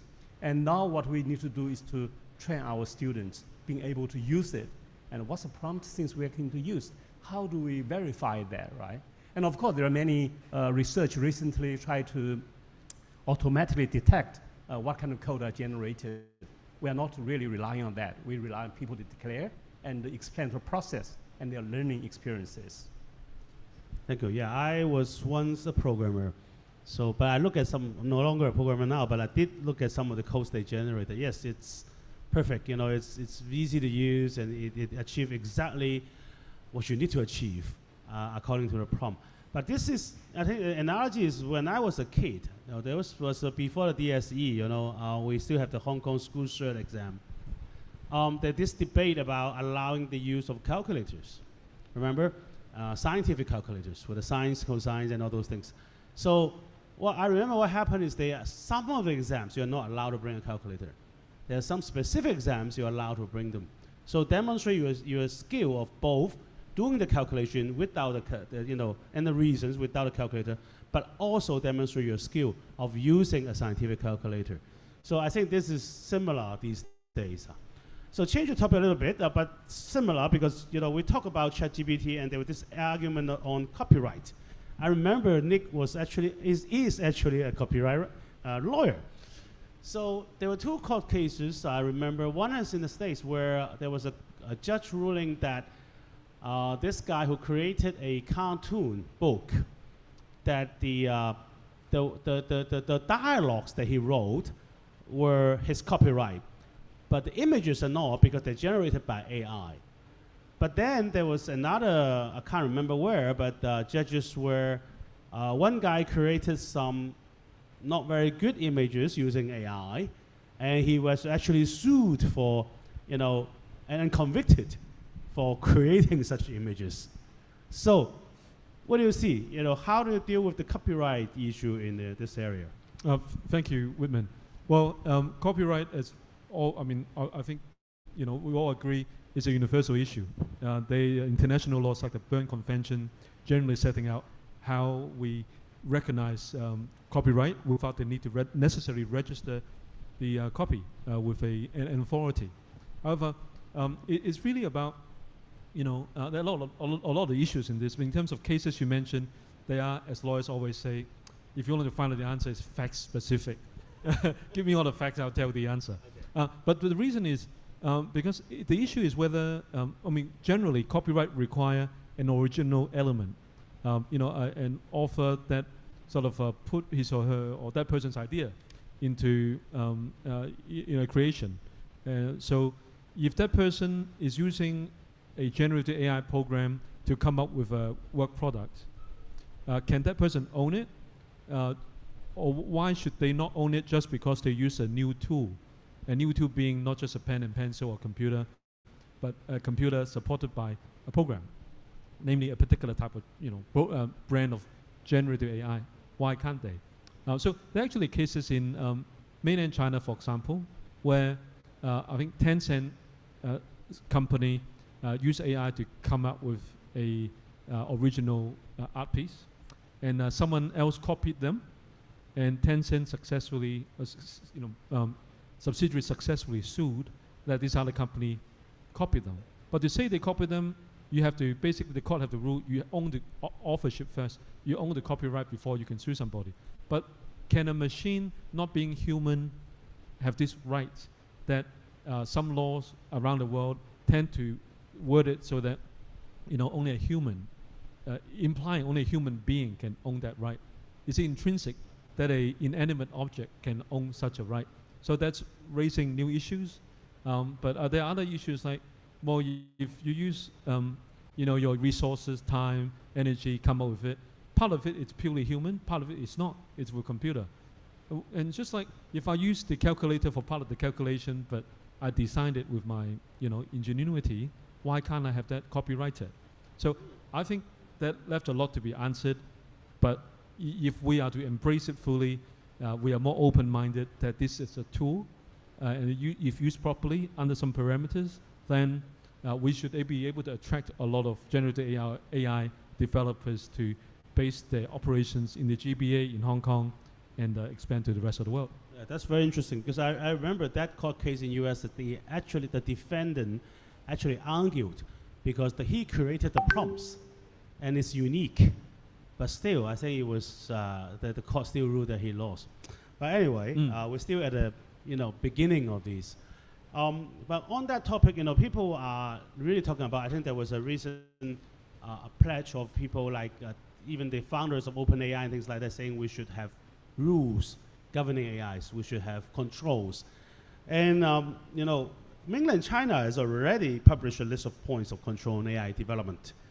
So, why are the others lagging? Mr. Professor Chow, maybe you can talk about this. Okay. We're talking about AI governance. So we actually have two things very clear. First, we see the value of AI tools. It's really helping us to do things. And we are a little bit scared. They can do so many things, right? And we worry about what kind of other things maybe we don't want them to do, so we need to have a set of rules to govern that. But this is not really a new problem. When we have a big data, right, in data science, my own research area, people see so much data can be used, and when we combine so powerful, and then people start to worry. And actually, data governance has been around for a long time, right? So the reason I think mainland China leading this area is that they already have, they're a major player in AI area. They're one of the biggest country in terms of adopting AI technology, and also they have going through a whole process from data governance and naturally now to AI governance. But if for talking about Hong Kong, governance, what should we do? My view is that we still, first of all, need to make sure that AI is useful. We develop AI tools can solve our real problems. So for that, HKUST really want to be a hub for AI research. Since ChatGPT was released last year, we have been working with Hong Kong government to convince Hong Kong government that we need to do same thing in Hong Kong. So we are fortunate to have this Hong Kong project with Helen and many other local universities. We really believe we want to start from data collection, data filtering, data quality management, go through the entire training process, go to vertical domains, and make sure it's useful. And then from there, we can develop into this governance aspects step by step. But at the same time, we really fully appreciate the importance of AI governance. What we do, we will have in December in Hong Kong, Tsinghua and HKUST, we will have an AI governance forum. It will be a very big one. We expect about 800 people coming to Hong Kong with academic leaders like Turing Award winner. We just secured Joshua Benju, who is the father of deep learning, father of AI, and with chief AI officers, chief ethics officers from Meta, from LinkedIn, from many other companies. and also a lot of government minister officials from the United Nations and so on. So that's where we really think two things we need to do in parallel. One is we really need to have a good debate about AI governance, and another thing is we need to develop end-to-end solution to make sure AI actually is useful. And when we use it, we can see more problems to make governance more concrete. Well, you know, on the policy speech of John Lee just a few days, last month, but it's actually a few days ago, he did mention about this trying to doing data governance and data security new laws, because it's not there yet. We don't have any of those. Nick, as a lawyer, maybe you can add some comments? Sure. I would first say, you know, as a country, China, we're recognizing the need to lead change, you know, leading in a time of transition, right? So one of the things we need to do ought to be to look at, after the first three industrial revolution, we need the fourth industrial revolution, which is AI, big data, smart data, to help drive that growth, economic growth, right? Drive that transition, drive that change. So as we do that, we've been focusing on this for, I guess, since 2013, or even around that time, where we're really getting quite strong. So as a country, we already issued measures, laws by 2017, and then more in 2019, more in 2021. So much so that, you know, even today, November 2nd, where, you know, the Safe AI forums happening, summit is happening in the UK, a lot of the debate rhetorics are basically, from what I can see, following what China already passed into laws and regulations about transparency, shouldn't be biased, important decisions shouldn't make by AI. You know, all those things are important, but why are we so advanced? Why are some others lagging behind?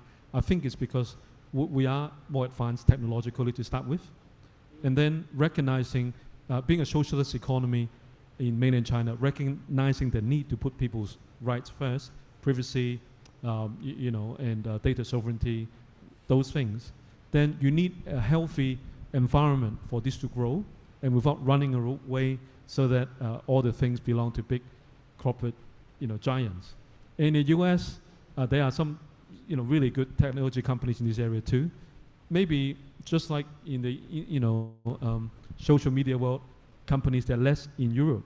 So therefore, Europe might be in a better position to, you know, have less lobbying pressure to, you know, protect the consumers, or other way around. So they could protect consumers better with the EU AI Act, which hasn't been passed and has been discussed. But I think a lot of regional issues are geopolitical, just like mentioned in panel 1, which affects the lobbying power behind, affects how the thinking behind affects the law.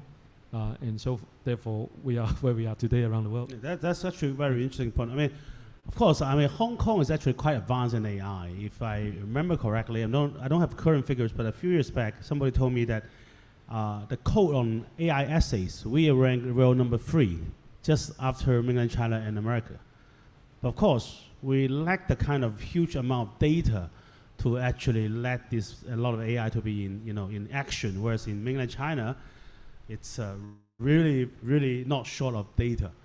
But, you know, a separate issue, still related, you know, theoretically, you know, AI working with quantum computing will theoretically be able to bypass any encryption.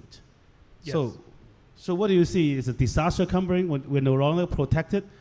It affects your business, right? Yeah, I really think that with AI, we're still kind of missing the point where, can lawyers, with all due respect, really control something which I think is beyond our ability to control? And by definition, I think we can't control it. And if you look at biologists, why do biologists, when they're studying things like evolution and change, they'll use fruit flies? Well, it's because each generation happens in a matter of days. So they can study much easier than, say, with mammals or, you know, with humans, where it might take decades for each generation. So you look at it and you think, well, once AI hits sentience, for it to evolve from a 5-year-old to essentially God is a matter of hours, maybe. And like you say, with quantum computing, it's not just it can decrypt anything, it's the fact that with qubits, you're working at such an incredible speed the evolution is just going to be breathtaking. And then you hook it up to the internet, you've got robotics, and you've got all the makings of Terminator 2, but except they probably won't miss. That's rather frightening. So no solutions? I think right now, if people weren't so arrogant and self-centered and they did control things better, then yes, I think we still have a chance now. But the way things are evolving at companies like Google, they've already had AIs that started to evolve to the point where they were talking to each other, they were encrypting the conversation, they invented their own language, and then Google turned the thing off because they thought, wow, we don't know what's going to happen next. And that's already in the past. So what's coming in the future, I think, is quite frightening. Yeah, I remember that incident. So, do you think government should play something, Nick, in this? I certainly agree. Government should be more proactive, building a healthy environment. As you often put it, you need healthy, fertile soil for something to grow. Just like all the things you did in Qianhai, right? Well done. But it certainly, so in China, there are rules requiring, for example, if you interact with an AI computer, like you're going online to buy something, right, from a big marketplace, you should be allowed to, with the option to, on you could switch off the AI interaction. You should be able to say, I don't want to talk to this AI, I want to talk to a human. You should be given that right. And, to proactively prevent the things that Michael mentioned, we should have rules saying certain things such as, life-death decisions to deal with, launching nuclear missiles. That should never be done, and other things too, by AI alone. And yet the US is already putting AI in drones that are military drones today. Right, right. Yeah, on a separate issue, yes, because I think that topic going further down is going to be really making me awake at night, so I'd rather switch with a little, but still very serious problem, is job replacement. Okay, so, a lot of sectors are concerned about job replacements. Lawyers, example, doctors, advertising agents, news anchors. A lot of these people, and there's a lot of talks about it. So what do you think, Helen? You're in speech recognition, right? So this is news anchor. We don't have any beautiful news anchor anymore, right? All replaced by this artificial image, the digital anchor, created by Andrew Shen and his friends. Yeah, I think job replacement is inevitable. I think, talking about anchors, indeed we can now synthesize avatars that just can run 24/7 and they look pretty and they can speak, articulate well. But then we also need to see whether the audience like to be watching an avatar for so long, instead of a real human being. So it's sort of two sides of a coin. I think there are many studies, one, for example, from a recent World Economic Forum, that jobs will be replaced, but with new technologies, there will be even more jobs that will be created. So I think the important thing to note, the point to note, is that we should be flexible. All of us should be flexible. We should grow with the times. We should keep an open mind and learn new things. So for example, I have a friend of a friend who runs a marketing firm, and the firm used to be able to service about half a dozen customers per week, generating posters, marketees, etc. And with generative AI, they can actually service half a dozen customers in a day, which means that they actually can, if they want to maintain the same capacity, they probably need fewer people. On the other hand, if we think about it, someone with marketing expertise is still very valuable. So if we think of the world of digital marketing, if there's someone with digital skills and marketing expertise, that is for sure a win over someone who does not have digital skills and only marketing expertise. But nevertheless, I must say that even in the world of digitalizing marketing, the marketing expertise itself is still valuable. So if we think of job replacements, it's sort of maybe a transition, and we can probably steer safely and try to learn new things in the process. Thanks, Helena. But the issue is you're not born to be an experienced marketer. You actually rise through the ranks. You study, you follow up, helping the helpers here. Maybe 3 years later, they will become a very good marketer. But because of generative AI, they already don't have a job. They won't have the time to actually study and learn, as apprentices to become a very, I mean, the same with lawyer. I remember there was another case this is maybe like 6, 7 years ago in US, right? Where one lawyer firm decided to fire all the junior lawyers because a machine, it wasn't even AI, it was something like Google, that can do a better job, finding the relevant cases.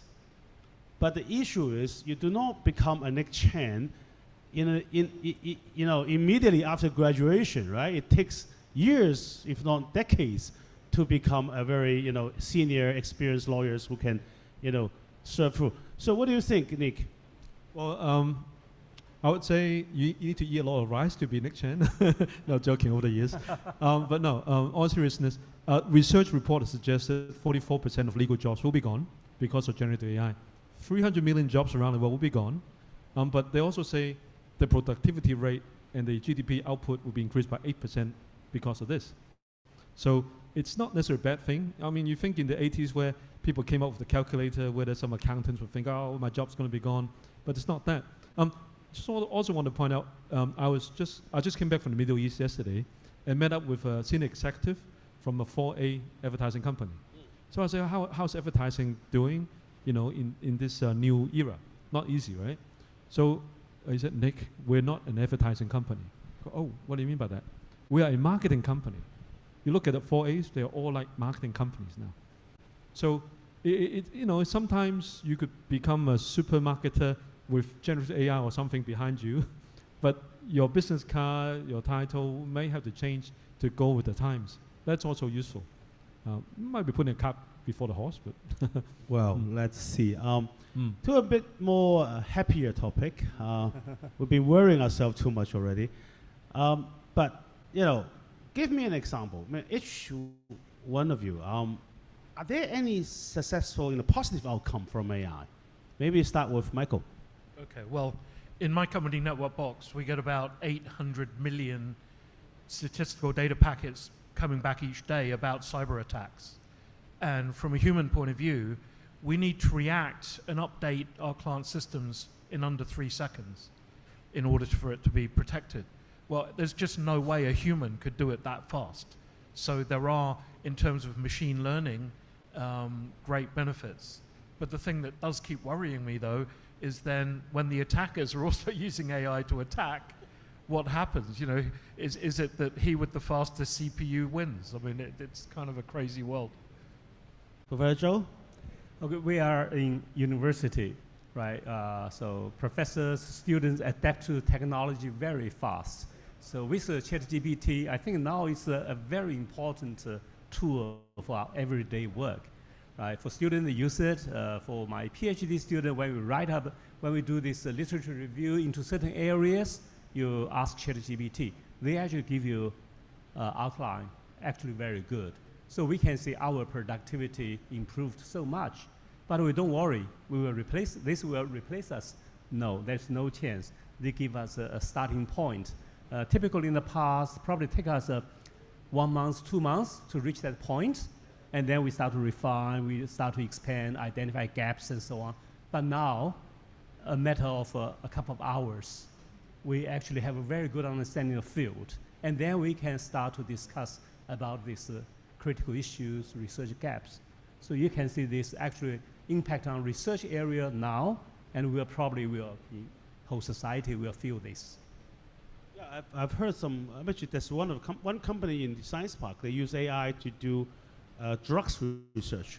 So the AI are able to tell you they can't tell you which one is right, but they can tell you that these groups probably don't want to waste time on them. So it actually shortened their research time by significance, like 80%. Exactly. I just want to add one more thing. this is a tool, very powerful tool, but it's just a tool to help us to do our job. So Helen, any positive? Anybody making money by using AI? Yeah, so first of all, the first part, positive. In fact, last year in my research team, we participated in an international challenge. So the challenge was quite interesting. If you enter your team, then you're supposed to get a lot of data from the US government's website, from 4 of the departments. Federal Student Aid, Veteran Affairs, the DMV, Department of Motor Vehicles, and Social Security. So if you think about it, these are departments with information that the average citizen cares a lot about, right? And therefore, their information help desk has so many inquiries from the public that is, to the extent that they cannot handle it. So the idea that the name of the challenge is Doc Dial at ACL. So document to dialogue. So basically the idea is you feed in thousands of passages, and immediately the system can generate a chatbot and entertain questions and answer based on those questions. So in the end, our team built a system, and we also competed in the test, so we came out top. We came out on top in terms of performance. So the good thing about it is, if you look at the website, we were in discussion with our government's efficiency office, because the efficiency office that's now been merged, right? We don't have an efficiency unit anymore. It's now part of the new digital office. Yeah, the digital office. But this was before any. I mean, this was in spring. So we were in conversation and discussion on how to enhance the service, in terms of the automation, using something like document to dialogue. And so that's one thing. If you think about automation of allowing the average citizen to ask for information, that will be a productivity boost, in terms of servicing our citizens. Thank you, Helen. Nick. I want to share an average day. Average day, I wake up to Spotify, playing AI selected music for me to hear, to wake up to. And then if I drive to a place, AI with software will tell me which route I should take with less traffic. But we're trading off data privacy, of course, if all of your data privacy. In that sense, your car is before me, so how fast is it moving? And then to things like one of my other hats is as the government's Innovation Technology Venture Fund Advisory Committee Chairman. I have Sam here, who is on our committee.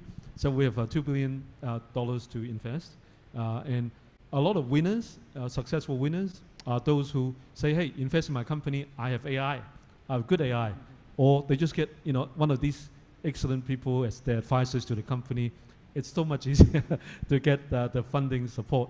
But as a lawyer, it used to be that under common law, it's still that we need to look at a lot of past cases. But with AI, we can maybe read through truckloads of documents in a matter of seconds. And now AI could help us not just look at the text, but also do a contextual search based on graphical, graphics, video, and so on, speeding things up, reducing the cost of access to justice. And I found them really good. Great.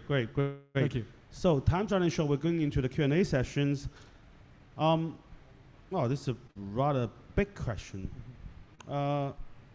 In what ways has technology played a role in shaping the new landscape of global business? This sounds like a question for panel one, but nevertheless, I think it's good for us to answer the question as well. Maybe we start with Helen. Well, I think going back to a point that was made earlier, I think global productivity, it's a big plus. I think the new technology and AI being able to transform digitally our workflow is going to increase productivity. So if I remember just earlier this year, a report from Goldman Sachs talking about the projection of the growth of annual productivity in terms of AI adoption. In fact, Hong Kong was on the right side, the highest increment in annual productivity amongst all the different countries and regions that were studied in that report. Oh, that's good. So, Professor Zhao, what do you think technology play a role? Okay, I think in our lifetime we have seen a lot of change. Computer, internet, these kind of things. Every new technology provides new opportunity. To me, these recent advances in AI actually level the competition ground. And you can see a lot of small companies, they actually be able to compete with the major players. So that's a really important thing. That's actually interesting you view that, because I've been, I should say I've been thinking about this, whereas on the other hand, the level field can become, the playing field have become very steep instead, because the lack of computing power. If you look at what ChatGPT has done, it has more than $1 billion in hardware alone, right? And the ability to gather data and the learning part. So, which means that, if I'm a small company, there's no way I can actually do a generative AI. That's right, but this is what we call foundation models. Foundation models, not everyone needs to have a foundation model. Rather, they have open source Llama, these kind of models. You come, you don't need a lot of computation resources to make it adaptable in a particular area to solve problems. That's where a lot of innovation will come from. I just want to react to that. So that's very important, because we don't want to have too many foundation models in the world. There's a lot of talk burns a lot of trees. This event about sustainability. That's not a sustainable approach. So we need to be smart about it.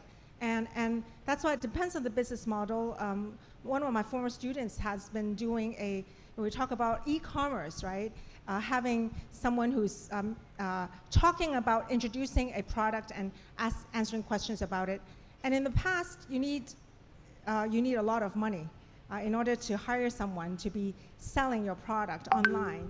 But now with an avatar, a lot of small companies can do it at 1/30 of the cost. So it is leveling the playing field, big time. Michael? Yeah, I just actually wanted to mention something completely different so that we don't miss it today, which is the dark web. Because the other part of speeding everything up with quantum computing is the access to almost all the data in the world. And it's quite astonishing. There's 8 billion people on the planet. A lot of them don't even have water and electricity and so on. So out of that, there's 12.6 billion confidential accounts that have been hacked and put on the dark web. And that means your medical record, your children's information, where you went to school, your travel itinerary, how much money you've got in the bank, just everything. About 200 data points on pretty much everyone that's on the internet is there. And if you hook that up with, doing AI and super high speed with quantum, I really don't know where we're going to be soon. Nick, please give him some good news. Good news. Well, good news is I know these people and I want to know them better. Michael's always useful, helpful, telling me, hey, your colleagues have got stuff on the dark web. Anyway, so I'd say as companies, we need to really be proactive about AI, threats and opportunities, challenges, so SWOT analysis, and also in the risk management register. Hackers are using AI, and what are we using? Are we using it? As a company, are we using AI as a differentiator to help us make money, have a better story, both to our customer and to the stock market generally? So a lot of that are useful, and also increasing productivity, like in the fashion business. The cycle is a lot shorter now in terms of what's hits, what's on. So it's probably... That's not good news. That's more spending on my credit card. Oh, it's... no, it actually reduce the cost. Next time your significant other half go and shop, then at least price will go down, because the big fashion houses don't need to spend so much wasting making things that no one buy, because they could cut short the production cycle because of AI. But I have a feeling that will just mean the fashion houses make more money, not that they'll pass it to us. Oh, this is okay. Somebody making more money is always a good thing. Usually we end a panel by asking, in 1 minute, what keeps you awake? But I don't want to ask that question anymore, because there are enough things we talk about that will keep me awake. So rather, give me maybe 1 minute on positive use, or maybe to even further, we have some young audiences there. So maybe 1 minute telling our younger generation what should they expect in the world of AI. Starting with Nick. I'll go first.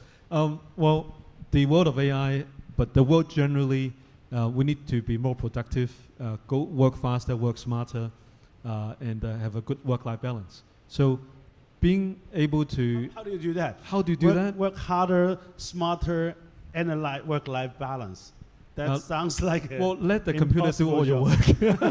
But learn enough about this new development. And it keeps changing. What's AI now? Defined now will be different tomorrow, even if we agree on it today. So learn what there is to learn and embrace it fully and be prepared for changes. Adapt. Thank you. Michael? Yeah, I think if you take AI in a positive way, it is possible, although human nature does dictate against it, but it is possible that we could have, forget work-life balance, we could just have a really great life, and AI and robotics and so on does everything for us. That's not work-life balance. Yeah, that's just have a great life. Yeah, just have a great life. That's it. Yeah. Okay. I think now AI open a lot of opportunities. As a university, we just need to prepare people really for that. So we provide research platforms for welcome all the people in Hong Kong to collaborate. This is funded by Hong Kong government, a lot of GPUs and so on.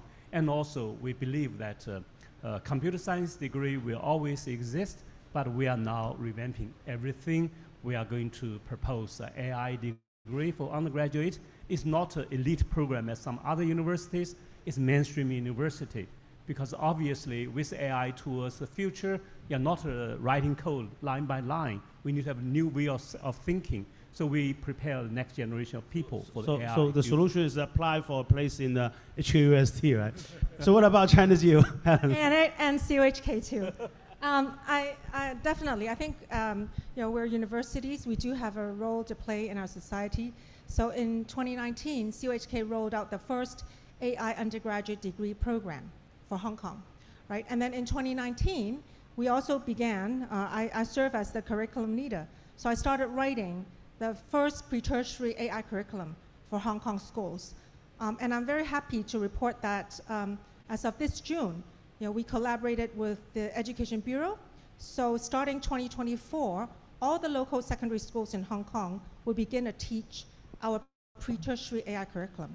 So what keeps me awake at night? For sure, talent cultivation for Hong Kong and beyond. And second, one thing to bear in mind is a panel like this is really excellent because if we think about AI governance, it really takes an all-inclusive crowd to be brainstorming and to be defining how we should govern this new unknown, this technology that's getting very, very powerful. But I must also encourage our young generation not to be afraid because, with great challenges comes great opportunities, right? Like, we are Chinese, so we know that 危機, right? 有危必有機. So I think we should all bear in mind that with this technology, our future will be shaped to a greater or lesser degree, more likely to be greater than lesser, by the power and the risks that are presented to us by these new technologies. So with that, thank you. Thank you. With that, let's join hands in thank you our dear panel. It was really a lot of inspiring thoughts to leading in a time of transition into the AI era. Okay, once again, thank you very much. Thank you very much. Thank you, Whitman Hong, to all the panelists. May I ask you to do the usual, please, and stand together for a group photograph?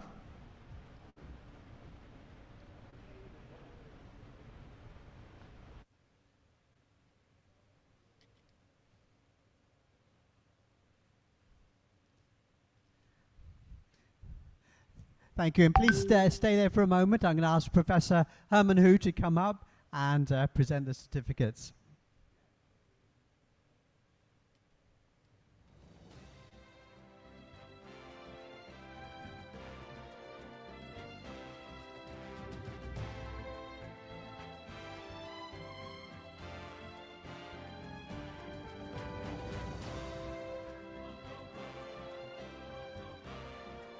And let's have a photograph of Professor Hu with the panelists.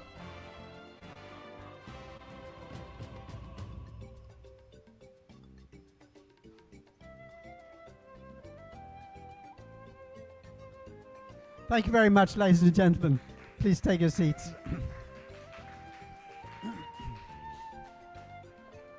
Now, to close the event tonight, we've invited someone very special to come and sum up this important event, the huge changes in the world, and there's probably only one person who could actually tackle such a big subject, and that's Maria Tam. Please give Maria Tam a warm welcome, please.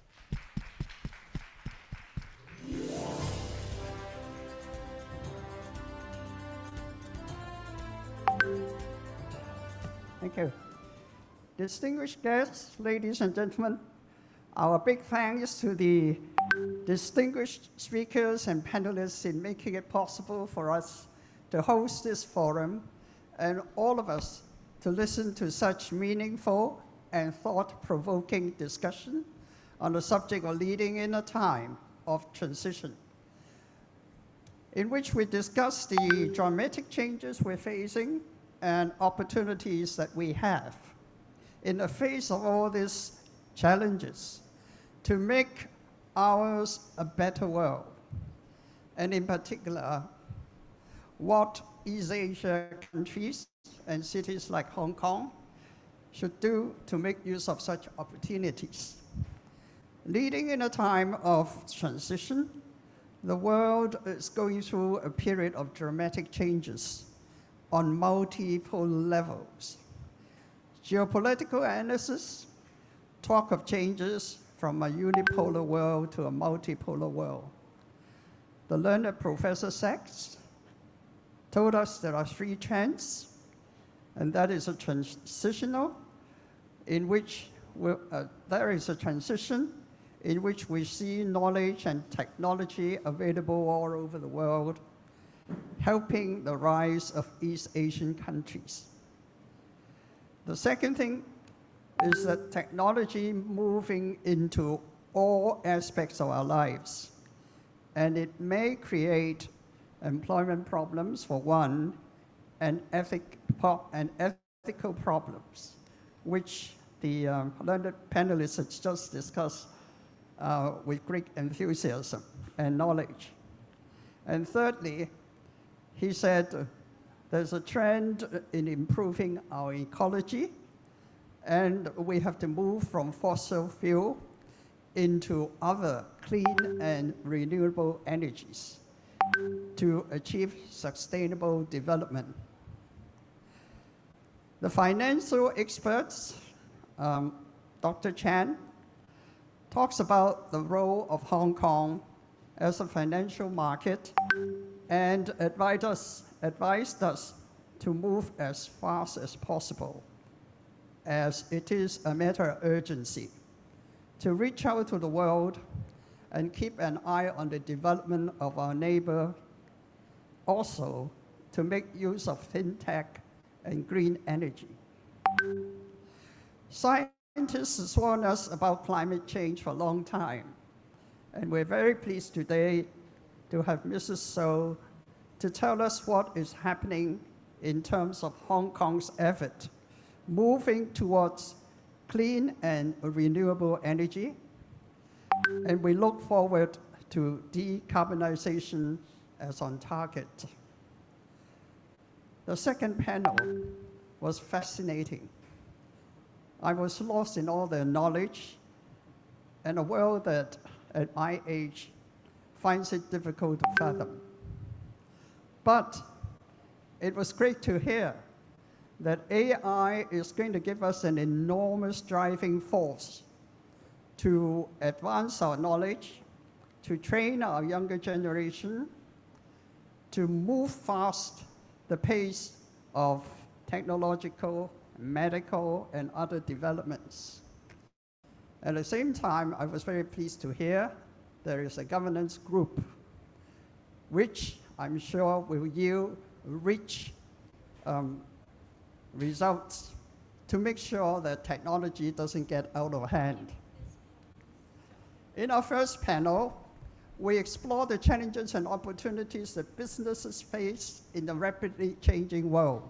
We discuss the importance of adaptability and innovation, as well as the need to embrace new technologies and business models. Just a note on what the HKG is thinking. This is a quote from the Honorable Miss Christopher Hui. He said, "We recognize that the successful businesses of tomorrow will be those that can navigate the complexities of a globalized economy, address sustainability concerns, and harness the power of digital transformation. It is clear that the landscape of business is evolving, and leaders must be agile in their strategies and decisions."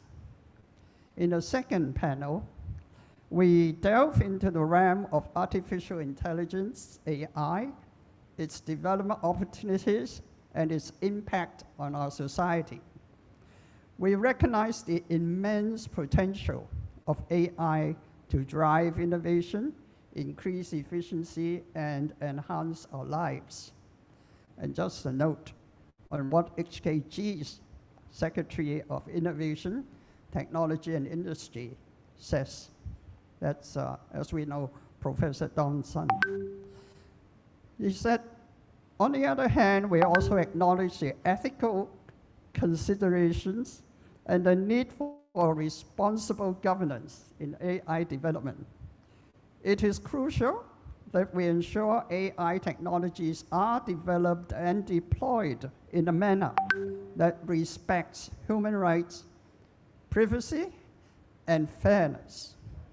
As leaders, we have a responsibility to shape the development and use of AI in a way that benefits society as a whole. In the light of this discussion, I would like to emphasize 3 key points in my final remarks. Firstly, in this time of transition, we must be willing to embrace change and adapt to new realities. The world is evolving at unprecedented pace, and leaders must be proactive in identifying emerging trends, understand their implications, and taking decisive action by fostering a culture of continuous learning and innovation. We can then position ourselves to thrive in this dynamic environment. Secondly, as we harness the power of AI and other emerging technologies, we must remain committed to ethical considerations and responsible governance. While AI presents immense opportunities, it also poses inherent risks. We must ensure that AI is developed and used in a manner that aligns with our values and respects fundamental human rights.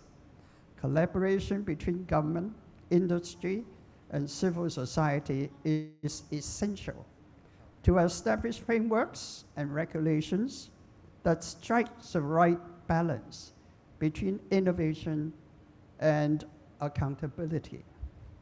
Lastly, in this time of transition, it demands a broader perspective and a focus on long-term sustainability. We must not lose sight of the importance of environmental stewardship, social responsibility, and inclusive growth. As leaders, we have the power to drive positive change, not only within our organization, but also in society at large. By prioritizing sustainability and embracing diversity, we can create a future that is not only economically prosperous, but also environmentally and socially resistant. In conclusion, leading in a time of transition requires us to be forward-thinking, ethically conscious, and socially responsible. By embracing change, fostering innovation, and prioritizing sustainability, we can navigate the complexities of this evolving world and unlock the tremendous opportunities that lies ahead. Let us seize the momentum generated by this forum and work together to shape a brighter future for all. Thank you.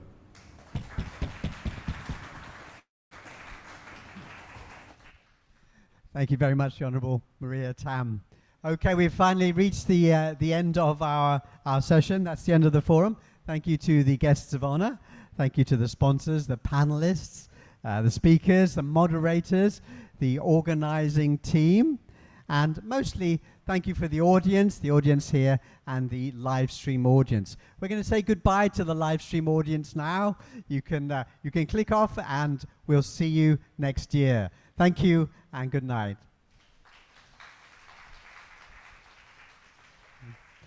Okay, now that when the camera's off, we've got one little other thing to do, and that's to celebrate a couple of the contributing organizations. So Professor Herman Hu, please come up.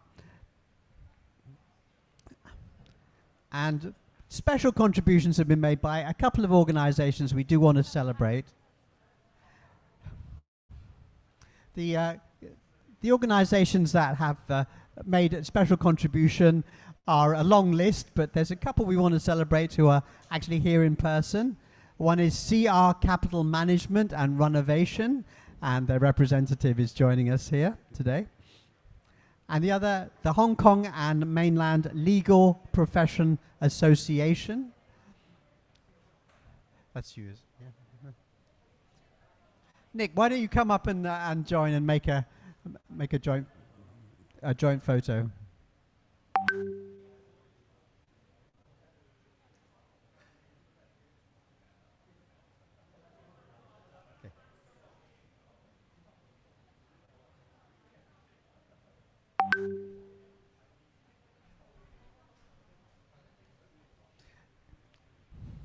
Many great organizations have helped with this, and we're very grateful to you.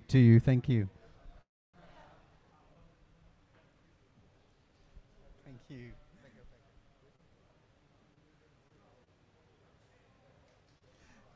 Thank you very much, Nicholas Chan, and thank you very much, Professor Hu.